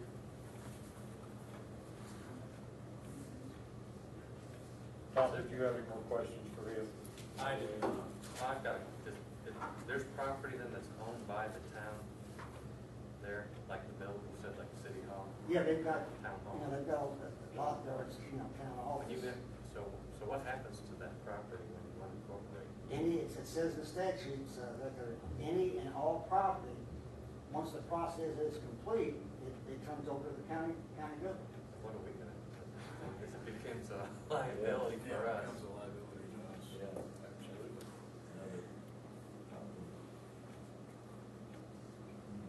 Is any value in that, but can it be converted into a residence? Well, yeah, I mean, you could, but I'd say it's one of those situations, I'm sure that there's many towns across the state of Indiana, the same shape. But that's in the floodplain, Yeah, floodplain, I'm I assuming mean, that I whole. think it's a 97 flood that kind of done in. It's not a good, it's a sad situation. I'm sure there's people that live there or, or will be irritated or emotionally attached to the town, but it serves no purpose for them to continue to be a municipal government. You're talking about, any municipal government is required to operate its local government in compliance with the Indiana State Legislature statutes. The Indiana State Board of Accounts comes in and does an audit. If you don't have at least some qualified people that can serve in those capacities, you're asking people to adhere to things that they don't know how to do. I mean, you're at a point right now that you've got some people serving at zero salary, but and I've been coming up from Harrison County, and I'm pretty knowledgeable when it comes to municipal government. I've been coming up here for 3 years, back and forth lots of times, and I've received $45 for gasoline for 3 years. And I told Charlie Pride, the supervisor, was one called from the State Board of Accounts, asked me to help. So I've been doing it for 3 years, and really I can't see me continuing to do this forever. What was your name again? Hugh Burns. I'm currently clerk treasurer and town manager down in Elizabeth, Indiana. And I'm gonna hang around for a while, because I promised them I would. But and then maybe in your internal discussions amongst yourself, if you've got any suggestions to kind of help the situation, but I'm sure they can figure it out in the career. But I don't know what else can you do? Okay. Is there any services that town provides? I mean, like, obviously, there's lights there that. No, that's the only thing that really the townspeople receive that's of any noticeable is the streetlights. Okay. And I'd say half of those have been cut off. Where are the lights there that you're talking about, just right on the highway? Yes, I think all of them on the back street. Yeah. I got half of them down Montgomery, So basically, and we don't have no phone. I use my cell phone now for the town, town phone. yeah. In the wintertime, we got the water on, save up a little bit, Are you Mr. Stilger? Yes, sir. I want to apologize, I've been changing your meeting, I said I would, because we had a meeting that night, and I didn't know it when I said I'd be there. So it wasn't that I forgot or didn't show up, it was just, we had a meeting that night too, and I That's a forgot. rough night.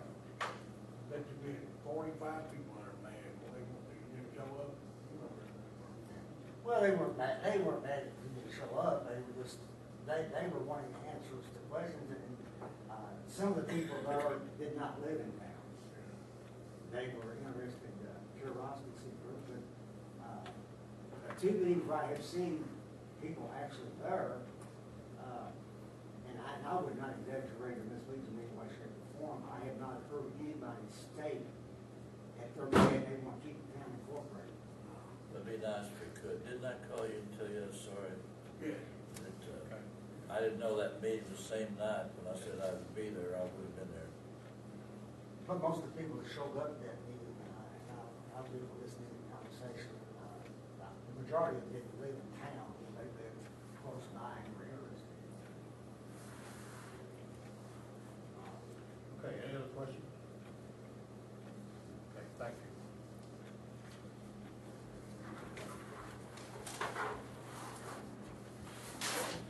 Okay, that brings us around to, and I'm not gonna go around the room, I'll do that. I think I'm just gonna, every meeting, I'm just gonna make a statement. Does anybody have anything that they'd like to address the board, the commissioners? If you do, raise your hand and I'll put your names down, and we'll go from there. Lester, Rhonda. Okay, Lester, let's get you on up.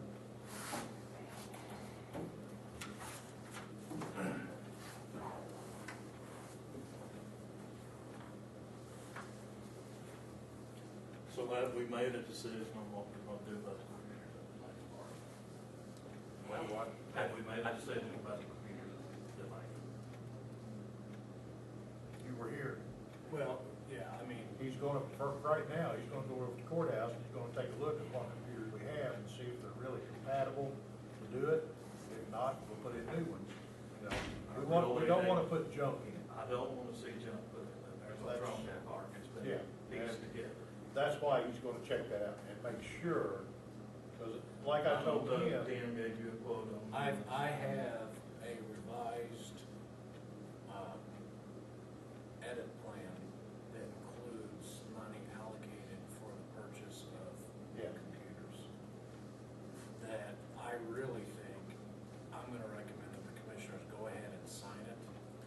And then if we haven't heard from Dave Neal within 48 hours, we just proceed. I think we should That'd be my pursue that recommendation. way anyway, because we use old computers, you don't know what. We don't know. Well, let's call Dave, somebody should call Dave Neal and tell him not to waste his time. doing Right, that.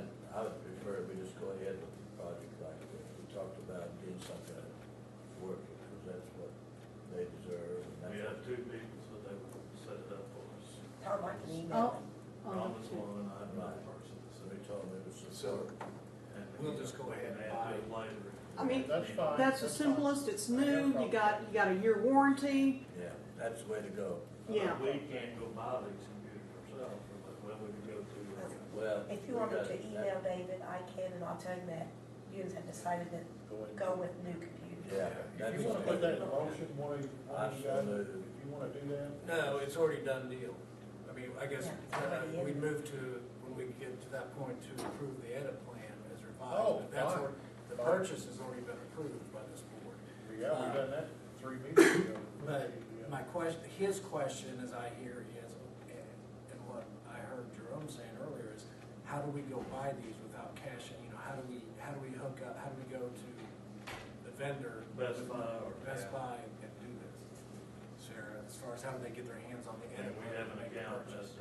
that, They will furnish the computers. Cybertech will have the computers. They will buy the computers. We're trying to avoid the excess, since they're volunteers to set it up. You have the money in, that's what you set the money aside for. For edit. Yeah. And they- How do and they they've ma- got quotes that they've approved at their meeting. Well, from I'll Best tell them Buy. to give me a quote on computers. Oh, you have. I've had. They wanna know how to get the money from your office into their hands so they can buy it. Yeah, They will just, who's gonna buy the computers? we have an account at Sam's Club. Someone.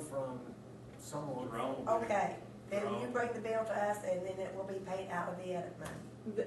Yeah, but How- They won't release the they won't- computers They to won't them release without. computers until they get money in their hand. Well, Have them. the credit card, go down and get it, and give me the bill, and when it comes in, the edit money. Or have the Best Buy or whoever That's what they fax want the to know, bill, how they go about getting it. fax what it's That's how gonna they go be. about getting it. There you go. There, does that answer your question? Get it, yeah. County credit card. Okay. There There you you go. long enough, needs to be rolling. Yeah, it's not. What about the software? I mean, and the software can be purchased on the credit card also. I mean, I don't know, depends on how big much it is, so I have a limit. 3,000. You know what your limit is? 3,000, that's all the equipment for the point of sale, that's all the software to set you up, that's the QuickBooks for the other two computer systems, and that's a consultant to actually ask questions about that I don't know the answers to. Hey, Rhonda, what we were talking about Windows 7 and Right. QuickBooks, is there other software? You can get, maybe save $500 on the point of sale if you go down to another year. But I don't know. I mean, and that's why once again you have to have the line. So if Jerome needs me to get with him and we want maybe go ahead over the numbers and see specifically what they want to do, and then I'm just asking about what software we're talking about. Oh yeah, Windows 7. I mean, it's XP Windows 7. And QuickBooks. QuickBooks. And they're both QuickBooks. It's all an Intuit Send. It's all Hold it just a minute. Let's get the equipment out of the way, then let's move to the software. right. I apologize. You're fine. That was me. The equipment problem is the main issue right now. We need to get the equipment set up, then we'll move to software. Right now, Sarah's telling me on one side, you're not gonna find any cheaper than what They'll Cybertech's go out and trying get to sell us. cheaper They'll for go out the- and get it for you. Okay? But you're telling me that you can go to someplace else and buy it cheaper than what Cybertech can get it for. I don't know how I you're don't gonna know, do I that. don't know. Well, they haven't given a Let me find price. out, Lester, let me find out. Whoever's got the cheapest price, they'll go. Well, I think, Yeah. Comparing apples to apples. so, And if they're not cheaper, then go down to Best all Buy. right, and so buy. then, let's come up with a plan of how we're gonna get the equipment first, okay? So Sarah's volunteered to contact Cybertech to find pricing. You got a budget on what? Some quotes that you had? Somebody drop those off at my office. I don't. Tim? Okay, Tim gave you some, but we'll see what we can do on the pricing on these new systems. That'll be 3 of them, right?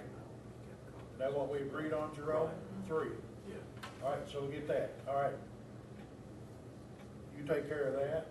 Get with Tom, get that price, then we'll see if Cybertech beats it. We'll get good new equipment. Okay? That's a small realm. That'll get that going. All right. Now let's move to the software. Rhonda? Okay. Software includes also upgrading the Windows to a professional level. That's $150 a computer. I don't have my numbers with me, but I'm thinking that it was around $3,000 for all the software and the equipment. That's actually the scanner, all the equipment that goes with point of sale. Point of sale is a program / equipment that QuickBooks puts out specifically for stores. My main concern with that software is that if it was connected to Jerome's computer, that it would wipe out any information that he would have from other points. That if he had another, I'm worried about the gatehouse, or what he had, the general running of the park would be wiped out by whatever was brought in by the camp store. So I made sure, well see, it's an overwrite thing. We are talking about something you don't know about, not familiar with, and and that's not, that's just because I mess with it every day. So that is not the point, and that is not the cause. I've already checked to make sure that it would work together, that we didn't need point of sale, which is a $2,000 program for the gatehouse. That was my main concern. Okay, that we can go get by with just a QuickBooks program on the gatehouse computer. And you can add in the numbers there. You have the specific numbers and the details on that one computer for that one section, and he can, and I went over it with him in the store, that you can just go ahead and put a general amount in so that you can keep your books overall up to date, but you can have the details on the computer in the gatehouse. Okay? That was my point. If you override and upgrade, if you there's a chance that you can wipe out. We're not even going there. Okay. That's a section off to itself. It does not need point of sale in the gatehouse. That's my, initial thing. Okay. And you have point of sale, which is the big honkin' program and the equipment in the camp store to take care of all the little things that go out, to keep track, inventory.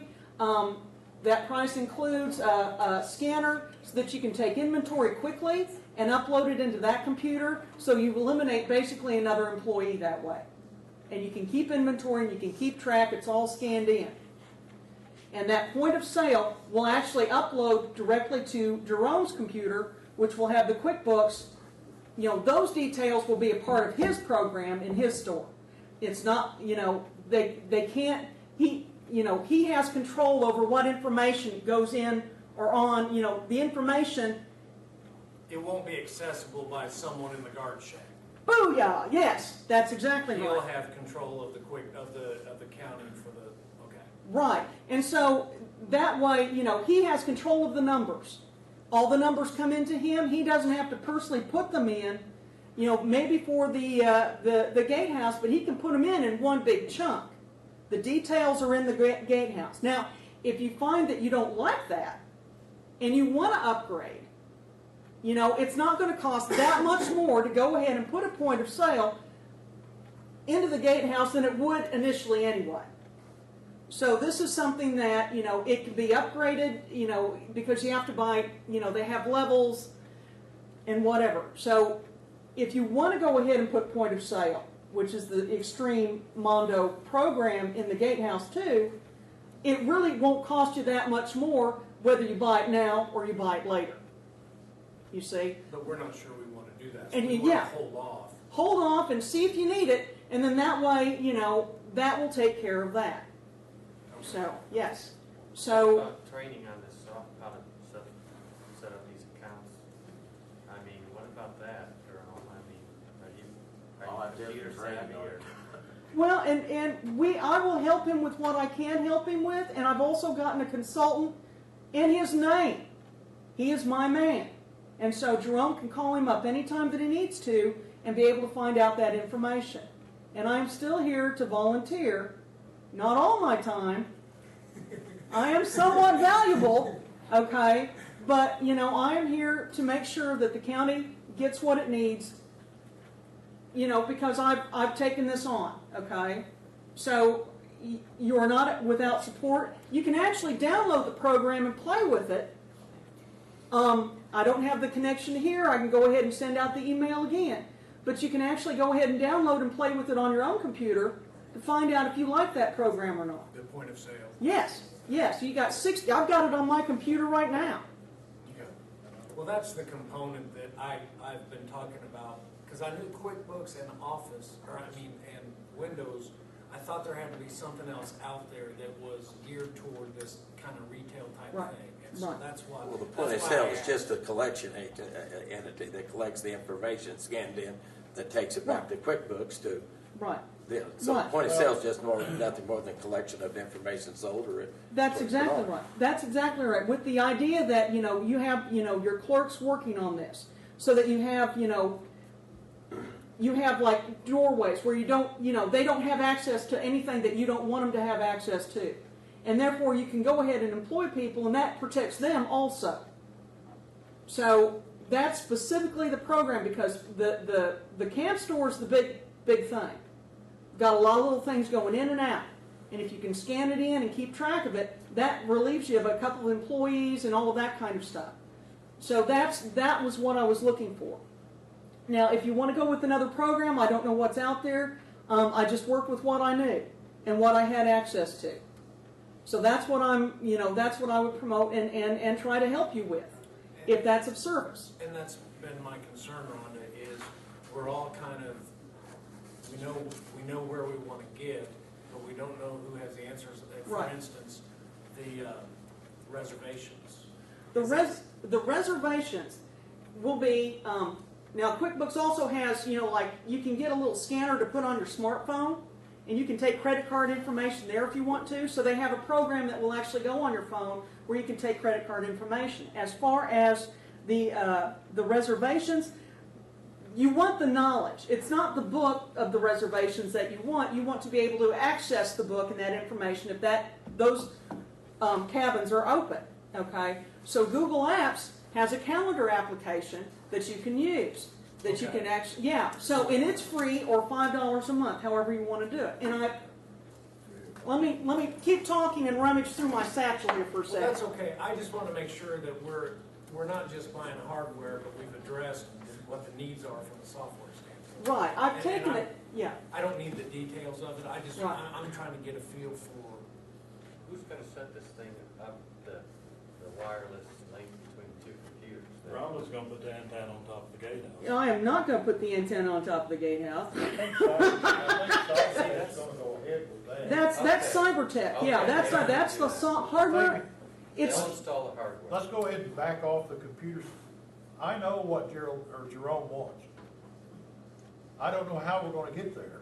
I don't have any idea how we're gonna get there because I'm not a computer technician. But I'm not either. Jerome wants to be able to, no matter where he's at any of the 3 computers, if he answers the phone at those computers and he takes a reservation, he can key in his code and call it up and know exactly what's been reserved and what isn't. Is that correct? That's correct. That's Yeah. exactly what he wants. You know, if he's out at the gatehouse and the phone rings and somebody wants a reservation, all his information, even though it's on his computer in his office, he can still put in his code and call it up, and it'll show him the same thing he has in his office. the Google That's Calendar. the type of software Yeah. we're looking for. It's not something that's costly. That's where the Google apps come in. The Google applications are free or next to nothing. They're hosted online, so it's not like you don't even have to be in the park. He could be in Siberia. If he has wireless, he has access to that information. That's what we want. Yes, That's what we're looking for. and it has more functionality than what you even need. And so there are From things that he can point, do. Once we get that point done, that's the first stage. Right. Then we'll take a look at the system. I think the number one thing, get the equipment in, get it set up, and get this basic software Right. that Jerome needs right now, Right. okay? And because We're down to, we're really cutting this close, because we're down to about 3 months before the park opens again. And all of a sudden, it's gonna get busy, and we don't want Jerome out there at the park running like a man around barn trying to find the corner. We don't want that. We've never closed yet. Yeah, I know, I was out there fishing the other day, so I know it's not And I have closed people yet. in cabins. Is there anybody making And people are reservations? still New reserving Year's cabin Day, I had the things. phones ring off to other people making reservations. Yeah. So it's still, believe it or not, there's a boat on the water the other day when I was out there. Well, and see, that's the thing. It's slowed down right now. It's not full season. And this is the time to go ahead and get this up and going. And, so that he doesn't Basic spend thing 10 now, times. We're gonna get the equipment set in Yeah, through these checks, so that equipment ought to begin within the next week. okay. Week or so, right? Sure. Everybody agree with that? All right, we get that set up, get her set up, then we start moving the basic software and see where we go from here. Right, and that's cool. It'll be Rhonda, I fun. hope you're free for the next week or 2, Well, I'm not at the mall. so we'll. That's be good. hollering at you. So you guys are gonna get the price from CyberTech compared to this? Yes, sir. We're gonna get the best price, but it'll be new equipment. Another question. Parks in the red, $190-some thousand, say, $200,000. $200,000. We know that. The two to get combined together. That's a different item. The county council was trying to figure out a way I'll be to come up working with with the money. Michelle to find out where the money's at. I wanna see in the riverboat funds, what has been allocated towards those funds. Because when you look at these numbers, and it says there's a bunch of money in the pot, you also gotta take a look what's been allocated towards that pot. So, yes, Michelle and I and Sarah in the next week's gonna be trying to track down 2 different sources. One will be edit money, of course, I can't say for sure where we're at on that. I know that we're gonna be looking at the riverboat money. Those 2 are gonna be the 2 main sources, but I'm gonna be drawing upon the expertise of our esteemed auditor there as far as where we might find some additional cash if we need to. But we're gonna be taking a look at what we can utilize, legitimately utilize without just saying we're gonna do this, we're gonna know that we have those funds, the potential for those funds to be secured to cover that note, because there's different things I picked up yesterday we have to be concerned with. It's not just simple as making the loan, it's as simple as having the money to pay the loan, you know, and we're gonna try to find some way to work it. Sarah made a recommendation yesterday that we address the 55, which is non-moving. There's no cash in, there's no cash out. We need to look at how we can not erase that, but correct that, fund that, pay that out, take care of that, we'll clear it out. And then we'll work on that non-reverting part, which has cash coming in and cash going out. Because you guys done an excellent job this year of maintaining a certain status quo, okay? You look at the numbers, they're kind of frightening, but you look at what happened and you understand what happened, you know that you was pretty much on a break-even, make money type situation. It's just not reflected on any of these reports. So yes, I don't know what we're gonna find because we haven't researched it yet. But if we find $50,000 or whatever we can find, then we will address that. And I think the other thing we're gonna have to look at, period, is that you was gonna check with somebody on your capital projects, your CUM fund down there, how you could legitimately use that in whatever fashion you could use that to mitigate anything else, as long as it was done in a legitimate legal fashion. And I think you were gonna address that, and you may get with the correct people on that to see what we can do and how we can utilize those funds to do certain things and not, you know, tax any other non-reverting fund any more than what we have to. But like I say, we have to stay within the constraints of the law. So yeah, we're gonna be addressing that here within the next week.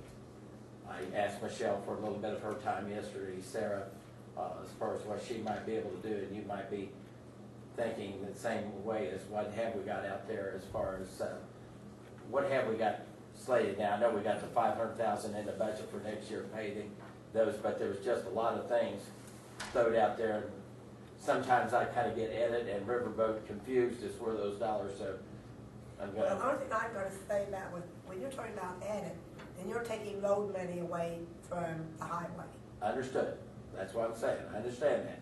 But what I'm saying is we need to look at where the potential to do this is, and then we'll make a decision if that's something, and I say we, you all will make that decision. I would just, And, our last report that she gave us, we got almost 928,000 in Riverboat. They tell us that our 20% of the land acquisition will be about 480,000, so they'll say 500,000 there.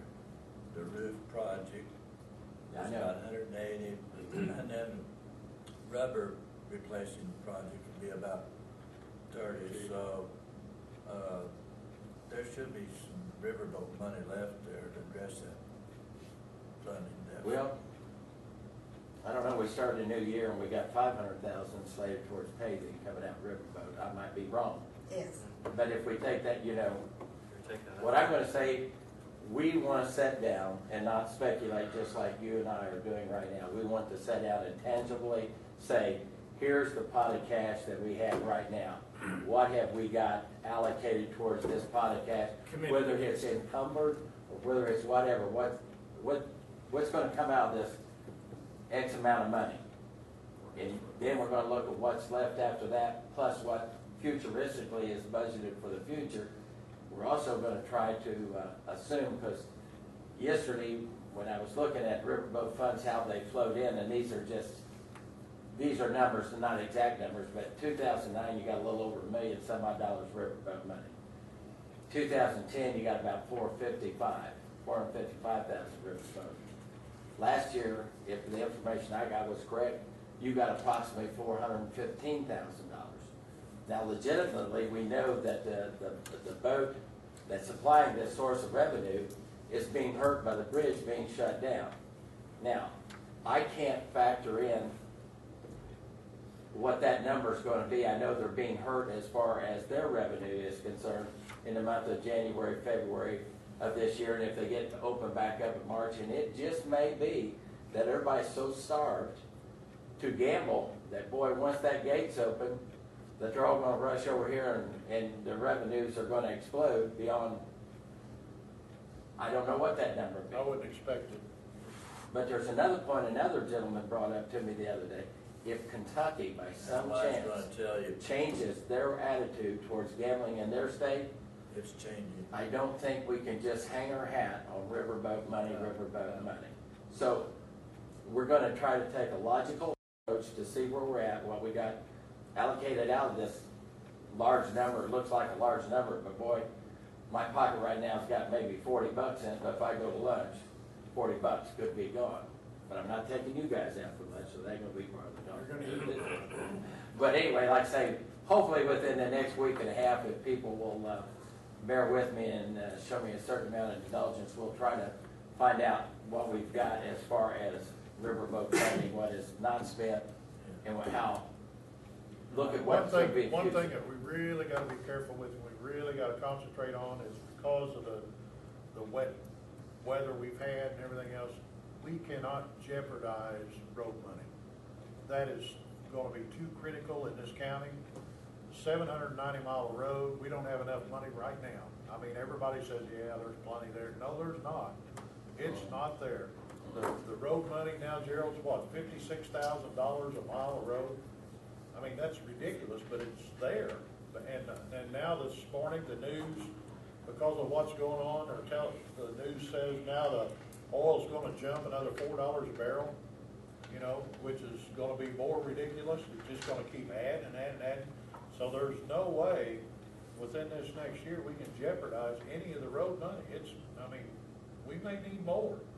Because some of these roads are gonna be getting in pretty bad shape. Well, and I don't think you're gonna find any argument from anybody against doing that. I think what you're gonna find is that everybody kind of respects the fact that a road is a part of infrastructure that's needed within the county, becomes part of the economic base.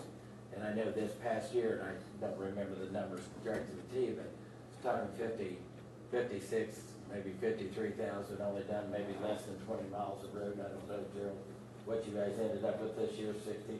But also, I've heard things like 740 miles and you ought to redo a road every 14 years and use your divided bys, and that's how many miles you need to be doing every year.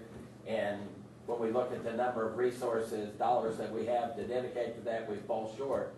So somewhere, we're gonna have to think about how we're going to find monies to support that. You know, so I didn't say wheel tax, I said find money to support that. Well, I think Well, all counties. you know, we're looking at different options over here. Well, I know you are. I It's said not that just where the you was blacktopping. talking about We're how to looking do at different something. types of way of chipping and sealing, and I've talked to Gerald a number of times about doing different things with the road to save money instead of And doing a lot I of things, give so. Rick a little deal from an article written about how they do some things out west. And I think they were following up a little bit on that, to use roads, and I don't know how viable it is, may not be viable at all. I just asked the guys to take a look at it, see if there was any viability for the gravel roads and stuff, and it doesn't come without a cost itself, but it's not, but like I say, I like where it's at now. I know that everybody's trying to work towards the same goal here, and that's what I'm looking for this year, is just working with you all to try to resolve some of the problems and Right. ask the question, what can we do, not what we cannot do, how do we make this thing work? How do we make it work, Right. is my question. Ben, I know you realize that we get 2% from Harrison County, I and do. we fail to thank them enough.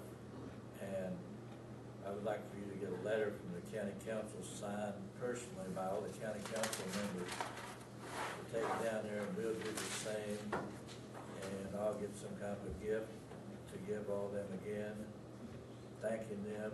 I think we're about the only county that has ever thanked them for that 2%, and we almost got 3% one year.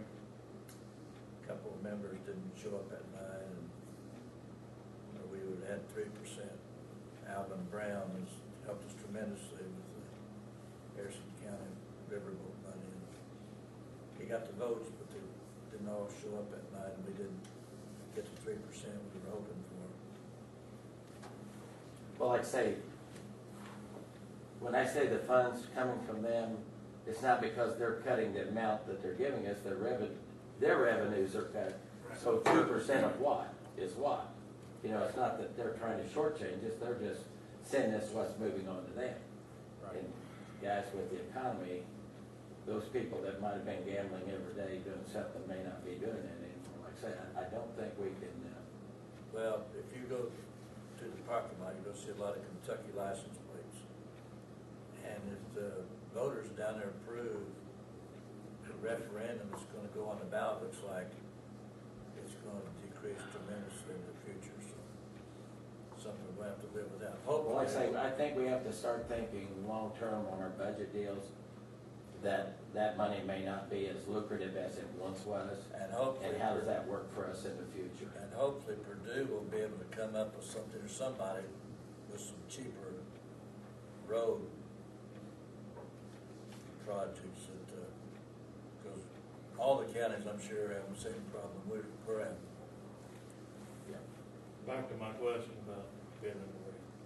You guys are gonna find the money, or try to find it. We're gonna try to find the money. That's gonna be, Then you turn it over to these guys, correct? Those are gonna be the guys. that's gonna be an Are you attempt. gonna give it to the park as a loan, or are you just gonna pay the debt off? All depends on how the council gives it to us. It really all depends on how the state board of accounts and Department of Local Kinda runs Government Finance downhill, will doesn't it? allow us to do it. Well, The only issue is, probably have, the park's doing fine now. The money that we're talking about is previous money, okay? It's all previous. It's not money that you guys have lost this past year. Right. We It's didn't, all we didn't previous create the money. monster that we're Yeah, talking you about. didn't create it, but it's just there hanging over our heads, because I think Sarah gets rolled up on it every year, don't you? Because it's there. And I hate to see it hanging over the road, Well, because I know it's a burden. I mean, We all hate to burden. see it, but, you know, what's your options? It all boils down to what's your options. So I think the thing to do is, Ben just stepped in as president yesterday. Let's let Ben work with it. I'll work with Ben as much as we can. We'll work with Sarah, we'll work with Michelle. Are you asking for a guarantee that you're gonna get that No, I'm not money? asking for a That's- guarantee. Well, good, because it's not gonna happen. I was gonna say, maybe you'd have to sign Nothing's it. guaranteed in Yeah, this world. We can't do that. But we will explore every option we do that we can find to try to help pay it off, even if it's a partial. We'll explore every option that we have out there to see what we can do. But as far as telling you, yeah, we're gonna make an attempt, we're gonna How long knock does so it much stay? off or whatever, I can't tell you that. How long does state board, how long much longer are they gonna let us get away with it? Oh, they rise up, but we should be able to help out, maybe not all in 1 year, but at least get it. Well, Dave, I'm yes. not even gonna guarantee that, John. I'm not, well, yeah, there's You know, gonna be I'm some not gonna river guarantee road that. money in I that. don't know. You know, one of the things that, what I say is like I said, I'll reiterate again, Sarah brought up a good point yesterday, that 55 out there ought to be the first one we address and attack.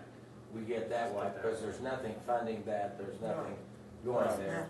And if we can find any change laying around, maybe that's the one we address first and get that. Then on the non-reverting, you know, I don't know about, you know, we just done something with 9/11 there yesterday, where we done a resolution where we extended a loan that was given for another year, and I don't know quite how that's gonna fly, we'll find out. And it But- seemed to me like Michelle or Sarah might have said that the state's concerned whether or not we're making an An attempt.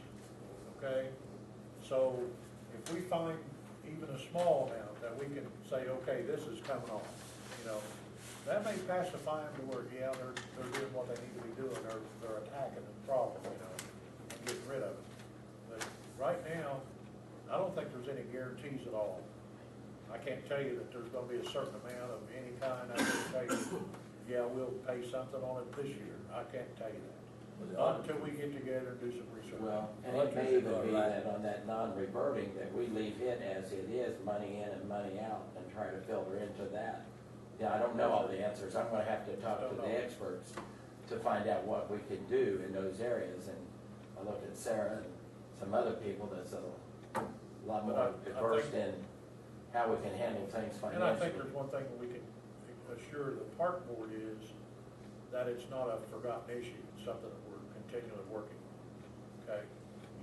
And next meeting, if you wanna give me the floor, I'll tell them that myself. The auditors are not gonna stop writing Sarah up, but that happens year after year. Nothing's gonna be done, but we're gonna try to help you. Well, we're gonna try to relieve that, it's been there.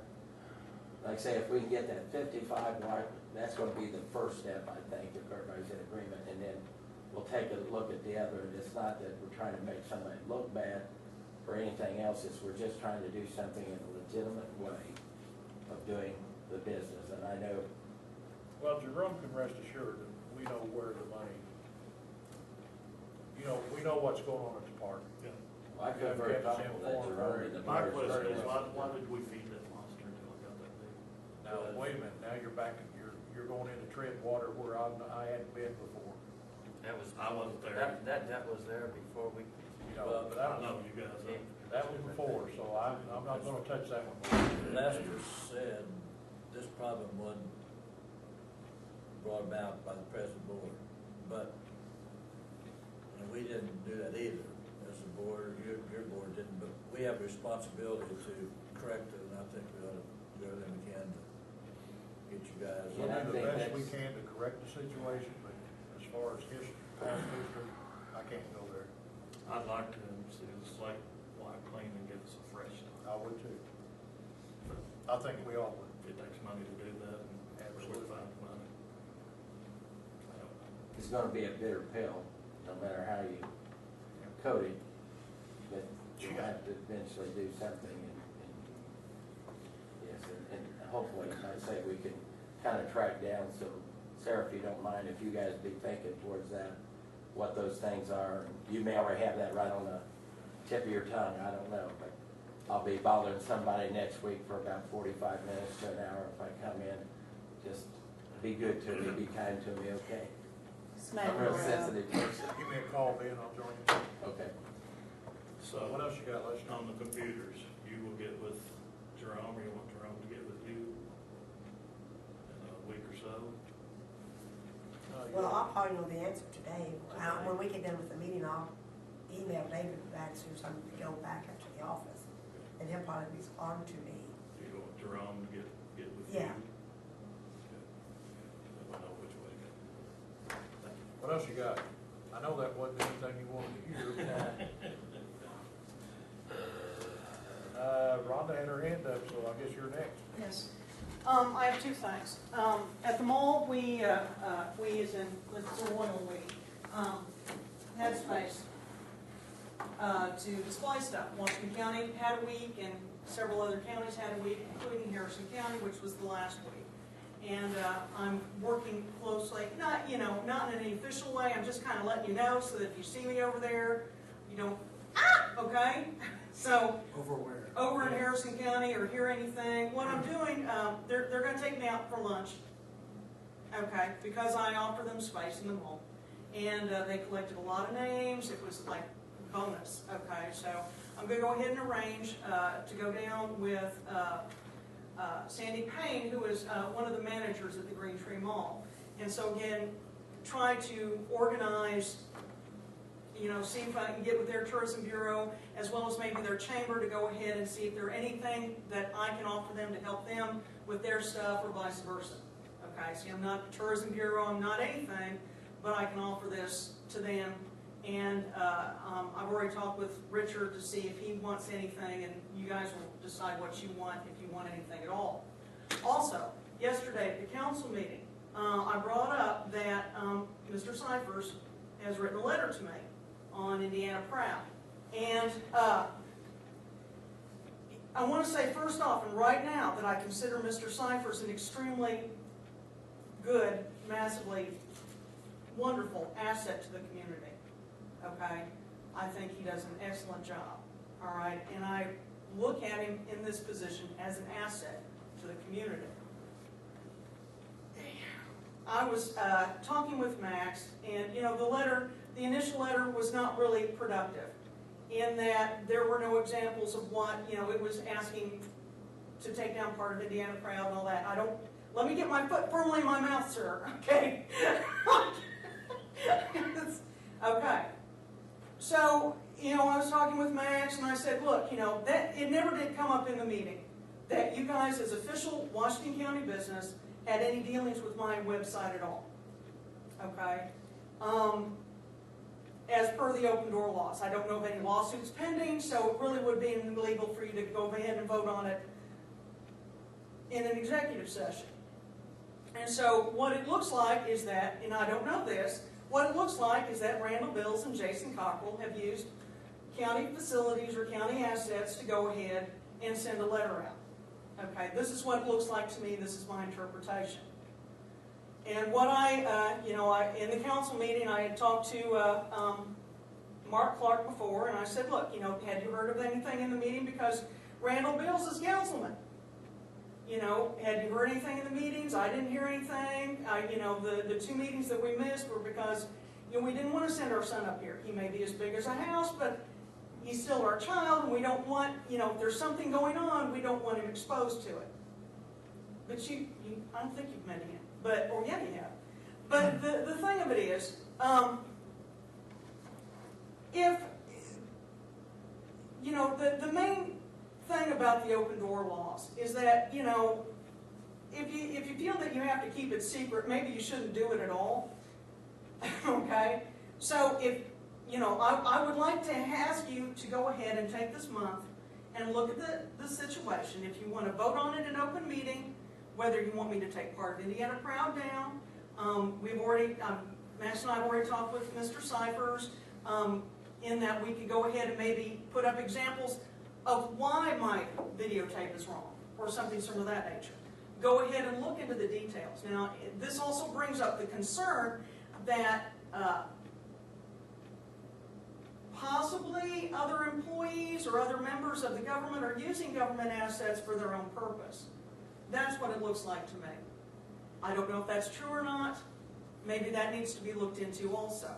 But go ahead and get the information, mull it over, and see what you would like to do, if anything, not at the next meeting, but give the council a month also. Okay? All right? And do what in a month? I don't know. You look at it.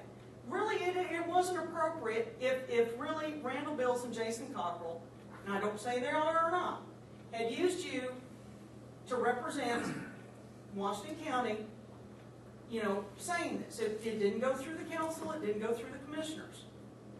It's the same as them hijacking a backhoe. Not that you're a backhoe, but it's the same thing. It's a county asset used for private, personal business. And I would like you to look at it. I would like you to look at it as a board. And if this is something that's commonplace, not only where it's like, popped its head up here, if this is commonplace, where assets are being used without the authority or the knowledge of these two boards, maybe that's something that needs to possibly be looked at. You see what I'm saying? Okay. Not angry. I'm trying to get sick. That's why I'm all red. The asset being me. Or yes, you're an asset. Sarah's an asset. As far as the community is concerned. You don't need to be used in any way that you professionally don't need to be used in. You need to be reporting to the council or commissioners. Nothing off to the side. Everything needs to be brought before the board, if possible. Do you see what I'm saying? So that would alleviate a whole lot of pain and sorrow. Lawsuits, all kinds of stuff. So this is what I want you to do, is to go ahead and look at the letters and look at the situation. If there's a problem, then it needs to be dealt with in the meeting. If there's not, it really does need to be voted on in the meeting anyway. Okay, but you guys need to decide what you want to do, if anything. And just like I told Mark Clark, okay? Trying to protect the community by this. This is a problem, and it needs to be nipped in the bud, if there's a problem there. Okay, kiddos? I will address it with them. Yes. Booyah! Thank you so much. Thanks, Rhonda. Okay. Don't forget Gerald. We automatic. Gerald has a report. We wouldn't raise his hand. I told him we'd automatically include him. Oh, you did? No, I didn't. I'll just give you an update on Rick. I talked to his daughter last night. They've got him in a induced coma. They're bringing him in and out about every 2 hours. That was yesterday. They asked him to work his fingers, work his toes. He was doing that, putting him back out. She said today they was going to try to have him awake a little more. I assume each day will be gradually coming to. But the doctor said everything was going according to plans so far. Good deal. Seems to be going all right. But he is in a medical coma in and out. I assume so. I was at the county highway this morning, and I said something, and I thought, well, it might not have been too funny, but I thought it was kind of humorous. Because of the holidays and things, is, because of all the accident things that happen on New Year's and things, that's probably the reason why he got his lungs, I told Pam, I said, I hope he don't come back home and he's drunk. But anyway, we're really glad that I mean, it's been a long process for this poor guy. They got in a set of lungs a month or so ago, they were too small. Then here come another set, they were too large. Nothing seemed to work. What amazed me was he went in surgery at 7 p.m. that evening, and it was gonna be for 7 hours, and it wound up to be 10 and a half hours. And they did find some problems with his heart, so they went ahead and fixed those while they were in there, so he ought to come back in pretty good shape. So that's a good deal. Glad to hear that. How's the snow situation? Have you had to scoop any yet this year? We lucked out Monday evening, Monday Yes, night. we did. We really lucked out. Yes, It was pretty bad, different spots. I know Fort Scottsburg was really bad, had a lot of wrecks on the highway. North around Bloomington was Yeah, too. we dodged another bullet, so. The 7-day forecast is good through the 10th. So we get through January, we might luck out, I hope. I don't think that's gonna happen. No, it isn't. Every day is pretty, and today's not bad. Yeah. Only we can hope. Yeah. I talked with Craig Temple and asked him to come up with some pricing. Our county roads, there's some sections, and I don't know about you guys' districts, but in my district, I have a lot of areas with sections that the roads have cracked open so bad. A lot of you could, well, I actually did. Out by Cave River Valley, our new state park out there, I stopped one morning and I stuck my whole hand down a crack. That deep, right down in the fin.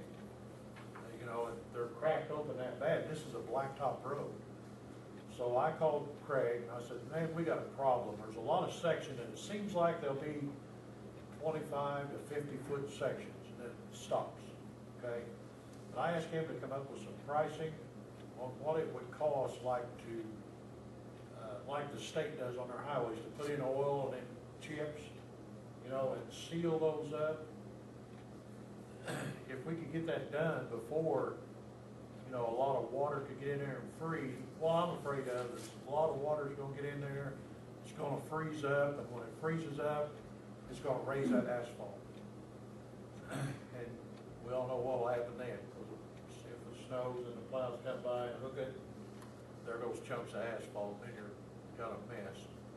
So he's working some prices, and he's supposed to be getting back with me or you one, okay? So be aware of that. But you don't hear from him in a few days, that's, might give him a buzz and see. Okay, what else you got? Yes. Pretty much all I got right now. Excuse me. Okay, then I'm gonna turn it over to Attorney Cyphers. I don't know if I mentioned this last time, that I failed to re-include the birthday vacation holiday, the birthday holiday in the employee handbook. And I don't have that revised for your approval and signature, but I didn't want to alert you to that was my error and no one else's. And so what was approved and signed wasn't complete. So I apologize, but I'll be revised edit plan. And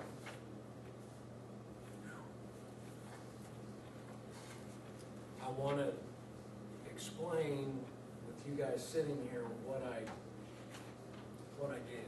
Tim brought to me those estimates, and I hope I can find them, at least half this, because I think they were copies, but I have the numbers down recorded for the items that we're looking at. And it added up to less than $3,000. But recognizing that we have the room, and we might run into some additional unforeseen things and software purchases and stuff, I guessed, hopefully not wrongly so, that it would be all right to go ahead and allocate $7,500 for this computer project, giving these people the freedom to do whatever's necessary instead of penny by penny coming back to us. So I added that in and took out a previous section, a project that had fallen through. Well, that's fine, because we can always. But 7,500 Don't is have to the spend it number all. That should do it. Oh, that's more than enough. Okay, and then that gives you the freedom to, you know, Yes. with a limit that seems reasonable. Right. So, otherwise, it's unchanged. So, So you need a motion for us to make yeah, that to change? approve the edit. I so moved. I'll entertain that motion, second, or motion made by John. John, you wanna? Let me ask a question. Yes. So how much do we have in there for the partnership for? And there's $40,000 still allocated, nothing else has changed, allocated to the growth partnership. Is that the hope? That's a whole other issue there, how they're gonna survive. Yes, 40,000. We lowered it from, Okay, I'll second. Motion made and second. All those in favor, raise your right hand. Okay, Tom, that's okay. okay, So- Sarah, I'm gonna give this down to you, so you'll have it's actually, it's the Economic Development, Income, Tax, Capital Improvement Plan, revised version 20. Oh, yeah, it's signatures, All three? yeah, all of you.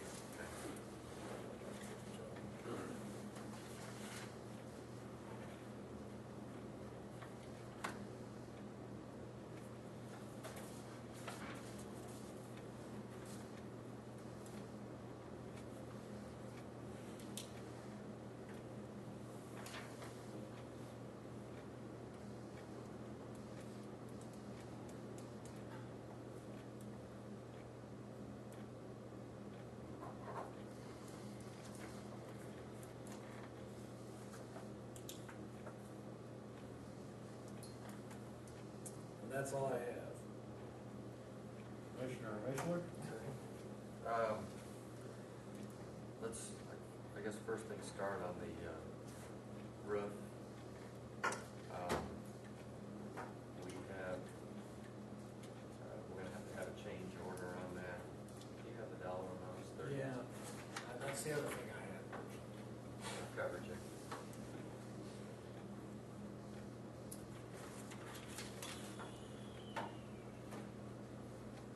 We better explain that roof just a little bit, since we do have the president of the county council here, they control the purse strings.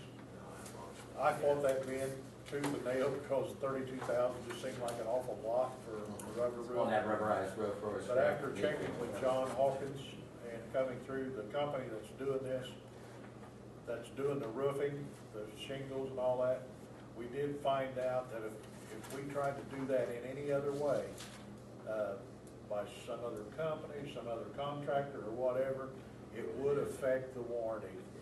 So that right there was not worth the battle. So that is why we went ahead with it, okay? There were quotes, two other quotes, and the high quote was 52,000. So I mean, it was they did get some. That company wasn't cheap. Yeah. 52,200. So of course I brought this up at the county council meeting that we're going to need to get an additional 32,000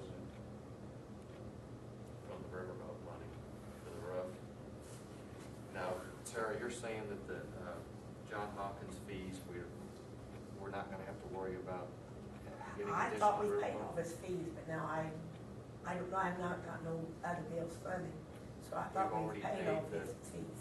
Was that $8,000? Yeah, For escape the rent? Yeah. yeah. So, And I could be wrong, but Looks like cheaper than I ever would think could his on that. fees are paid. And just also for everyone's understanding, this was, the architect, this is from John Hawkins, the materials are only like $8,000, and there are 5 separate areas, not 2. So 5 separate areas on the roof. He says there's a lot of flashing and terminations, and most of the cost is labor. And when you're dealing with something 60 feet up in the air at union wage scale, you're dealing with higher wages. And so, just so everyone understands, as far as when we look at why it seems like an awful lot for a few small sections of flat rubber roof, 8,000 is the cost. Is that right? 8,000, I think you said, is the cost of the actual materials. And 28,000 was the bid by the subcontractor, the general contractor. Keep in mind, we're using their lifts and cranes and stuff. There's costs associated with that, and he's adding an additional 4,000 for that, which Mr. Hawkins says he felt was very reasonable. So I think that just helps paint a picture of what we're dealing with. It's not that much for the roof so much. You gotta consider all the factors involved. yeah, and it also says in here that if you try to patch it, the patches would only last a year at best, and it would be a recurring expense every year. And thus far, they have done some patchwork free of charge. We're not getting Kind of They- warranties on this. 10-year warranty.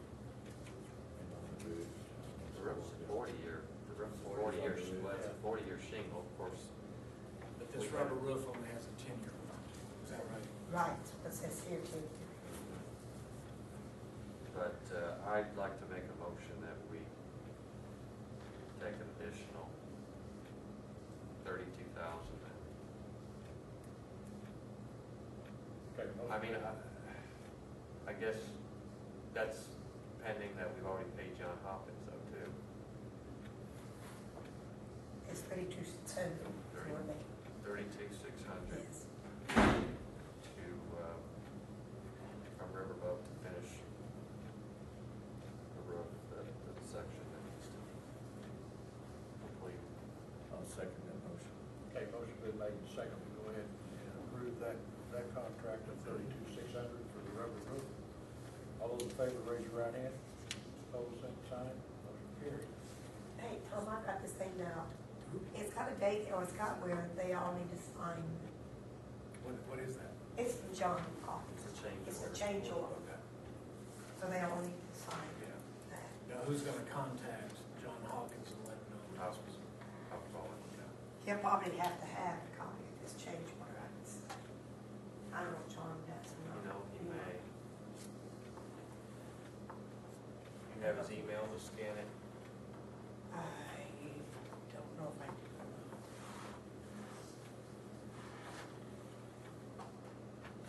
Okay, what else you got, John? Oh, Okay. he has it right here. Okay. The meeting times, John, you gonna have a conflict? Yeah, I'm president of Hoosier Uplands Board of Mitchell, and Hoosier Uplands done a lot of projects for Washington County apartment-wise, otherwise. And I didn't realize when we set up the meeting for the second meeting of the month for 012, that it was the third Tuesday, and that's a Hoosier Uplands night. I'd like to make our second meeting the third Monday of each month. Now, the meetings are in the morning. Right. Oh, that's right, it will. The meetings are in the Yeah, morning. that's right, that's right, I keep thinking our second one, Okay. yeah, that, All right, scrap that. yeah, that doesn't bother. Okay. So the meetings will stay the same. Yeah. First I and can't third think of Tuesday of the that. month at Yeah. 8:30. Yeah. I attended the county council meeting yesterday, and a lot of the things that were brought up, Ben's brought some of these things up already. Let me see what hasn't been covered.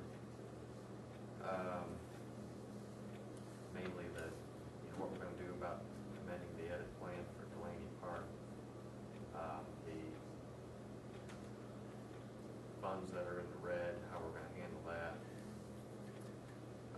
They had, what, 3 appointments that you're gonna be advertising for, 2 to 3? Yeah, I know we're gonna do ABC board, and then we also have the one that's gonna be doing for, oh gosh.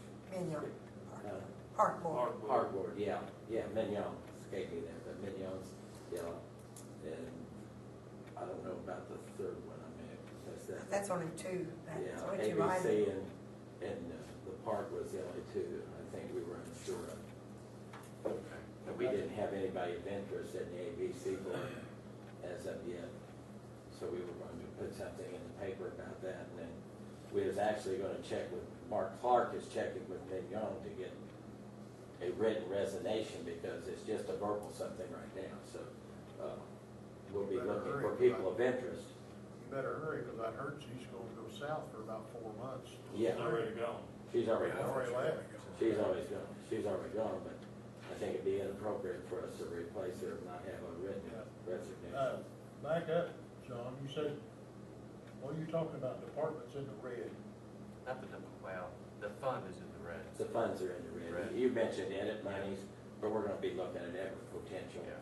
for money. So What we're you gonna be guys looking know at about revenue. Well, yeah, what Lester Yes, was talking yeah. about. And edit. Just that, that's the Yeah. only thing you're talking about. Yeah, Yeah. Okay, Yes, don't yes. scare me like sorry that. about that. Yeah, No, that's it. Yeah. Oh, man, we got departments in the red. there was Like that. discussion on how to handle the employee bonuses, and we're sticking, they made the decision to keep things the way they are.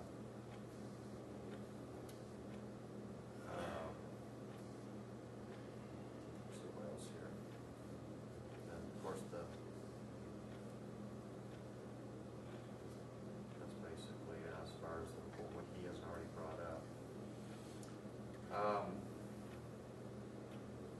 The janitor position, do we have a definite, or no? Okay, Won't know until after tomorrow. okay. All right. And on the part-time, nighttime custodial position,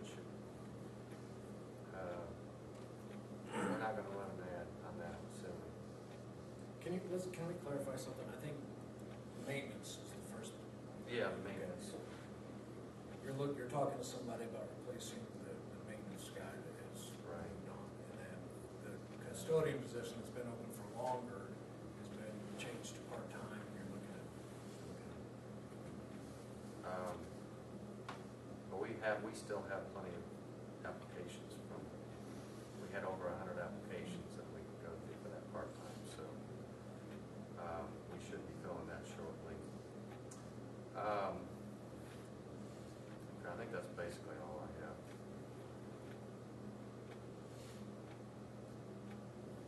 Hey, John? I don't have anything, just reiterate myself, I'd really just like for Ben to get that letter as soon as possible, so we can get down to Harrison County, thank all those people down there that's been doing it for us over the years.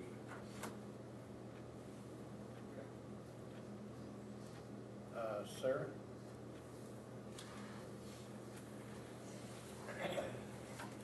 I have the interlocal agreement between Harrison County and us for the riverboat revenue that needs to be signed after, we need to prove it. Approve on it. This is the interlocal cooperation agreement to share riverboat revenue. This needs to be signed off, we gotta have an approval on it. That was the improvement, then sign it. They've already approved it. Right, Yeah, they have. James Yeah. Golden. that you need. Yeah, I called down there if it was, So, I'll entertain a motion to approve this. I so moved, Do we have a second? I'll second that. I even thirded. Yeah, I would think that we wanna keep that going. Even if the revenues are down, we're still. Even if the revenue's down, we'll take whatever we can get. No, that's not good. That's what I got.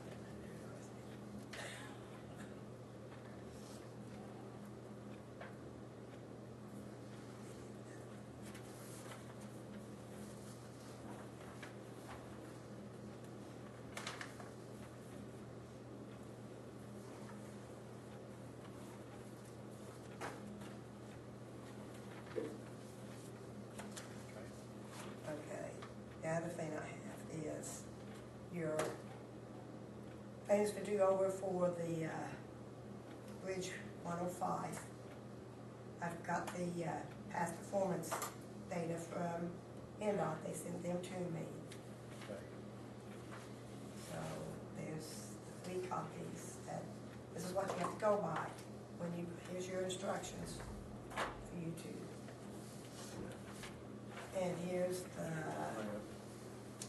things that you have to do over. Here's your grading paper.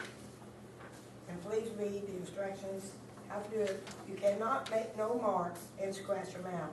They would didn't. decline it. No, well, there was on some of the others. And when you're scoring, you have to put your score here, then you have to time it by what it says here. Then you put your total over here on your last column. If you want your old ones back to look at, you can. I don't, because I don't Did you read them. grade? Did you No. grade? Did you grade Because they're- pencil on the mark? No, because they're not right. Just, the other thing you were telling us was, they're gonna assign numbers. The state ones, is, the very first one where it says past performance, that's where you put what they've got on there. Exactly what they have there is what you fill in here. They have on the it done weighted, for you. on the weighted score, we're gonna just transpose that number. Right. 631. It should be very simple. It should be very explanatory. It doesn't, it just has weight though, it doesn't have. You notice that? It has scale, score, weight. Weighted score Sure. is the same as the 20. I mean, you sure we have to put numbers in there? Yes. Ourselves? Yes, you have to put their past scores, you have to put it in here. Okay. Well, what are their past scores? Well,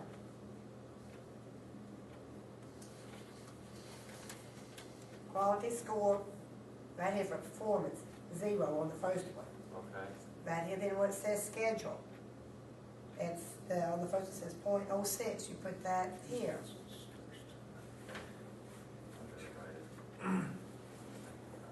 And then the other one that says responsiveness, that's here.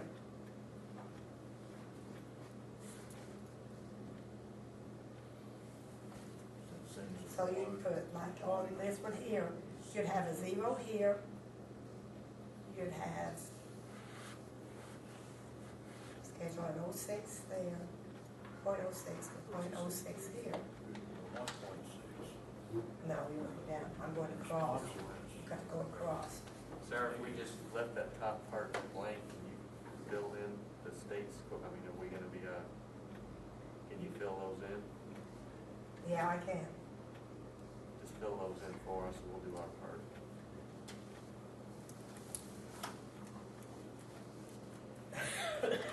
When do you need these back? Whenever you do it.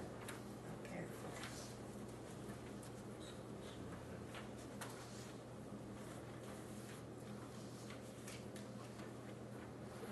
Okay, what else you got, Sarah? That's it.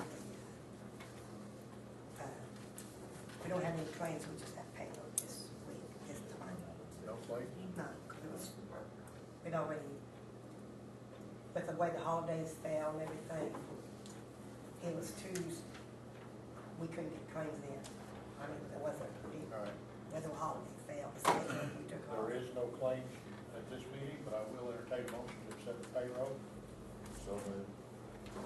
I'll second. All those in favor, raise your right hand.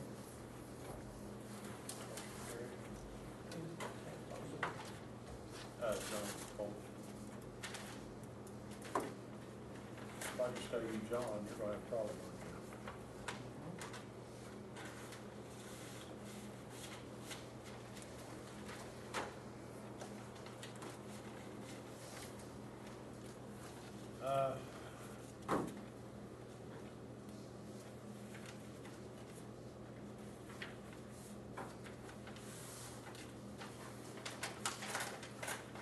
The only thing I had, which I think we've already went over a number of times. The park, I was gonna report on the park, I was at the last park board meeting. Everything seems to be going real well out there. I went out fished the other day, visited Jerome Wall up at the house. He's getting, new aluminum siding put on the house now, finally. Vinyl siding, rather. He's getting that put on and, New windows. huh? New windows. New windows, yeah. Well, anybody that hasn't been out there, take a look at that place, you need to go. It's really nice, doing a good job. I really like that camp store you got down there in the basement of the house now. If I'd have went looking for the camp store, I'd have been lost, I didn't know where it was at. Looking real good. Also, The county ought to really thank Jerome for what he's done this year. what? I think the county needs to really thank Jerome. for what he's done Absolutely, this year. he has really worked hard, and I appreciate that. I know you work hard out there. We all appreciate it. Yep. And you really done a good job. Appreciate the hours that the park board's put in too. Not Yep. just, I mean, you all have. A lot of work, but it's really looking good. Also, Jerome was telling me too, and there is, because I've seen them, there's TV commercials that we have here on Washington County Yes. now, and they are neat, and they're on the bigger channels too. It's just, If you happen to be a person that watches Fox News in the morning, you'll catch that. is that right? It has It's on Washington there? County, it highlights the park, it'll highlight different Beck's segments. Mill. Beck's Mill. It's- Really? Really? I assume, I don't know, I was gonna check and see if who's responsible for The So is it- depot is a big commercial. depot, if that was the tourism board that is doing that, or if it's the chamber that's doing Good. it. Hometown competitiveness. Oh, the competitiveness is doing that. Yeah, this Yes, is- they're They had very, the kids very well this- done. This summer. Very well done commercials. Oh, this is the one that the kids come in and done? Did the interviews. It's, yes, very well done. Just- I know a lot of times people jump up and don't even pay no attention to commercials, but sometimes. Well, come by when I said Washington County, Indiana, so I Yes. sat back down. What? I need to watch this. They're pretty neat now, I'm telling you. Yeah, it is, that's, well Ben, done. Ben, when that money's raised for that addition down to Depot, Right. that national organization comes in and locates here, is that gonna help a little bit of employment? Will they have to hire somebody, or will there be anybody hired for that? For that You know what one. I'm talking about? Well, the old depot, right? Where you Well, talking about? the one that the students, the schools built down there. Oh, the one the school built over there? I can't answer that, John. I can't answer that. You know, Whether that be somebody locally or somebody brought it up there. When they build that addition, or when they raise that money, matching money from Noble or whoever it was, and gave it to, bringing the National Railroad Museum. Yeah, something. Whatever you call it, into I Washington County. don't know. I don't know. It'll be a nice addition, it's gonna bring some people in. Something else I was gonna bring up, and now I forgot it. I knew it until John asked that question. Yeah, you got my people probably. I'll probably think of it, so we'll adjourn. I heard they were gonna reopen the railroad tracks, that is the railroad, or does somebody know? I haven't heard that. Heard they were going. I heard they was gonna reopen the tracks, is that a Well, rumor? I've heard a rumor, not, the only rumor I've heard was that some lumber companies was purchasing and making, they need like 1 million cross ties. So, if that's a hint toward the train coming in, I don't know. But, and that's a rumor, but that's what I've heard. 1 million cross ties for these tracks? Or is Well, 1 million cross ties bigger? I don't know. I'm not gonna. They're just moving the cars, so I don't know, you know, Cars are being moved. I know that's the cars are only, yeah, there's no, yeah. Now I remember one other thing I had for the county highway department. We got an issue, or it's not an issue, it was a question. We approved the birthdays for all county employees, okay? A question was brought to me, well, what if I wanna take, and the county highway works half a day on Fridays, you know? And the question brought to me, well, what if I wanna just take 2 half days instead of 1 whole day? I personally don't see a problem with that because the Friday that they're there, it's a 4-hour type deal. And it's something that the guys usually show up and do maintenance on their vehicles. It's kind of a piddly day anyway, but it's just for maintenance. I don't have a problem with that as long as Pam don't, or she's the one that has to keep the records. I don't know what the other two feel, but it's fine with me. Is that all right with you? The day's the day, if she can keep it. Yeah, as long as she can. Also, there was a lot of issues about, okay, the call-outs, you know, who does the call-outs and all this stuff. We've had incidences where supervisors have just been going out on their own, okay? It's fine until people start questioning it, okay? Then we got problems, so we gotta come up with some type of system, okay? I think we have a good system that we've talked about, that we can come up with, that we can use the dispatch at the county, and I haven't talked to Floyd yet, but anytime a supervisor is called, it is called to come out on extra time, all the supervisor would have to do would be first, number one, call dispatch, okay? Dispatch, he would say, okay, so-and-so call, I'm going out to cut a tree down on this lane, I'm taking so-and-so with me. When it's complete, I'll call you when we get back, and then he calls. Dispatch in turn keeps a sheet, which Claude has showed me that sheet that they keep out there for the deputies anyway, and the dispatch can do it. They're out there 24/7 anyway, and they can sign that off, and then when pay time comes, Pam can get these sheets, okay? And she'll know what hours, where they went, what they did, who they did it for, okay? All that information will be there, which will take all of this, well, he went out and done this and didn't turn it in, or he turned in too much, and all this other stuff that goes on, and Gerald knows, you hear all them complaints all the time, and you as commissioners, we all get them. I mean, I probably get them more than anybody, but I get them too.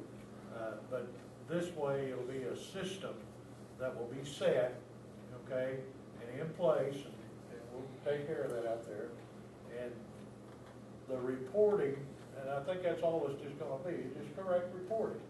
You know, this is what we're doing. And we've agreed, you know, that comp time, our hours and what we're paying and everything else. So that issue should take care of itself if everybody does what they're supposed to do, okay?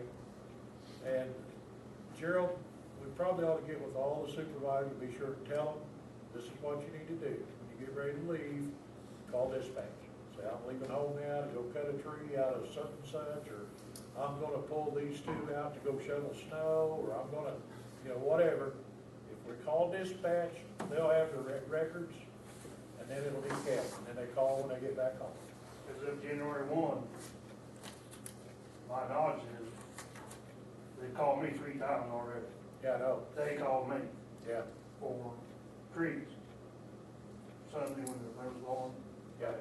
Okay. As soon as they called me, I put that time down. Called my guys, who went and done the deal. When I came back home, I called them back and said the tree's been removed. Yeah, It is logged up there, recorded Right. and logged, both. yeah.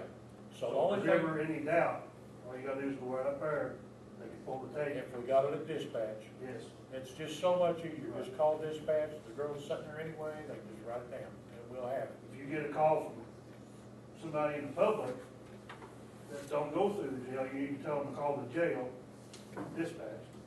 I'll call the jail. Or the, Say, hey, or the supervisor. there's a tree down, you know, on so-and-so road, you need to call whoever you need. That way you've got it documented right there. In wintertime, when the snow comes, Claude generally does the calling to Rick. Okay, that's probably gonna be me now. Yeah. Then I go from there and call Right. Billy and Donnie and we. That see way dispatch whatever. has the record, Right. and that's what we need. It shouldn't be going out unless they call you first. One thing in addition I'd like to add to that though, is when you call your guys out, you tell dispatch who you're taking. I can do it when I call them back. Yeah, this is who went, who done what. Okay, I can do it when they're called When back. you get that, and then that'll take away all this other complaining, okay? And that's all I had. Could I bring in one last technical order of business. Past lunch. We have reappointed Rick Graves as the highway superintendent. Last year, in his absence, you appointed Gerald Shanks to fill in for him during his absence due to illness. You might want to go ahead and officially decide if you want to go ahead and reappoint him in that time, because there could be an argument that expired at the end of the year. Right. I'll make the motion. Second. Okay, motion been made and seconded. Gerald Shanks still remaining acting superintendent until Rick gets back. Okay, is there any other questions? Did Rick say, I don't even know, did the doctor say how long he'd be out? When he was talking about going up there and staying, it could be as much as 4 months up there before he got to come back home. Okay. So I could easily see 6 months. I mean, I'm just, if it gets long, you know, how surgery goes. I can see him being up there 4 months before he gets to come home. I better finish this motion. All those in favor, raise your right hand. Hold the same sign. Okay, Gerald, you're there. Okay, any other business then to come before? One other question. Talking about the handbooks, will they be available next meeting? I don't know that they'll get printed up next meeting, because we're going to have to get them Right. re-signed. So maybe February. And everybody will get one of those, is that correct? Yes, sir. Any other questions? I'll entertain a motion to adjourn. So Second. motion been made and seconded. All those in favor? Motion carried. Thank you, folks.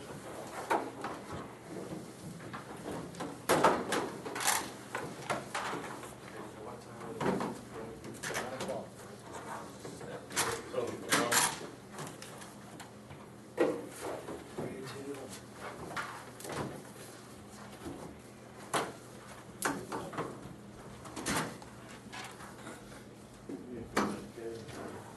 Well, I hope they're making some. I gave them all the assigned duties when I left. Took me over what was done, took a picture.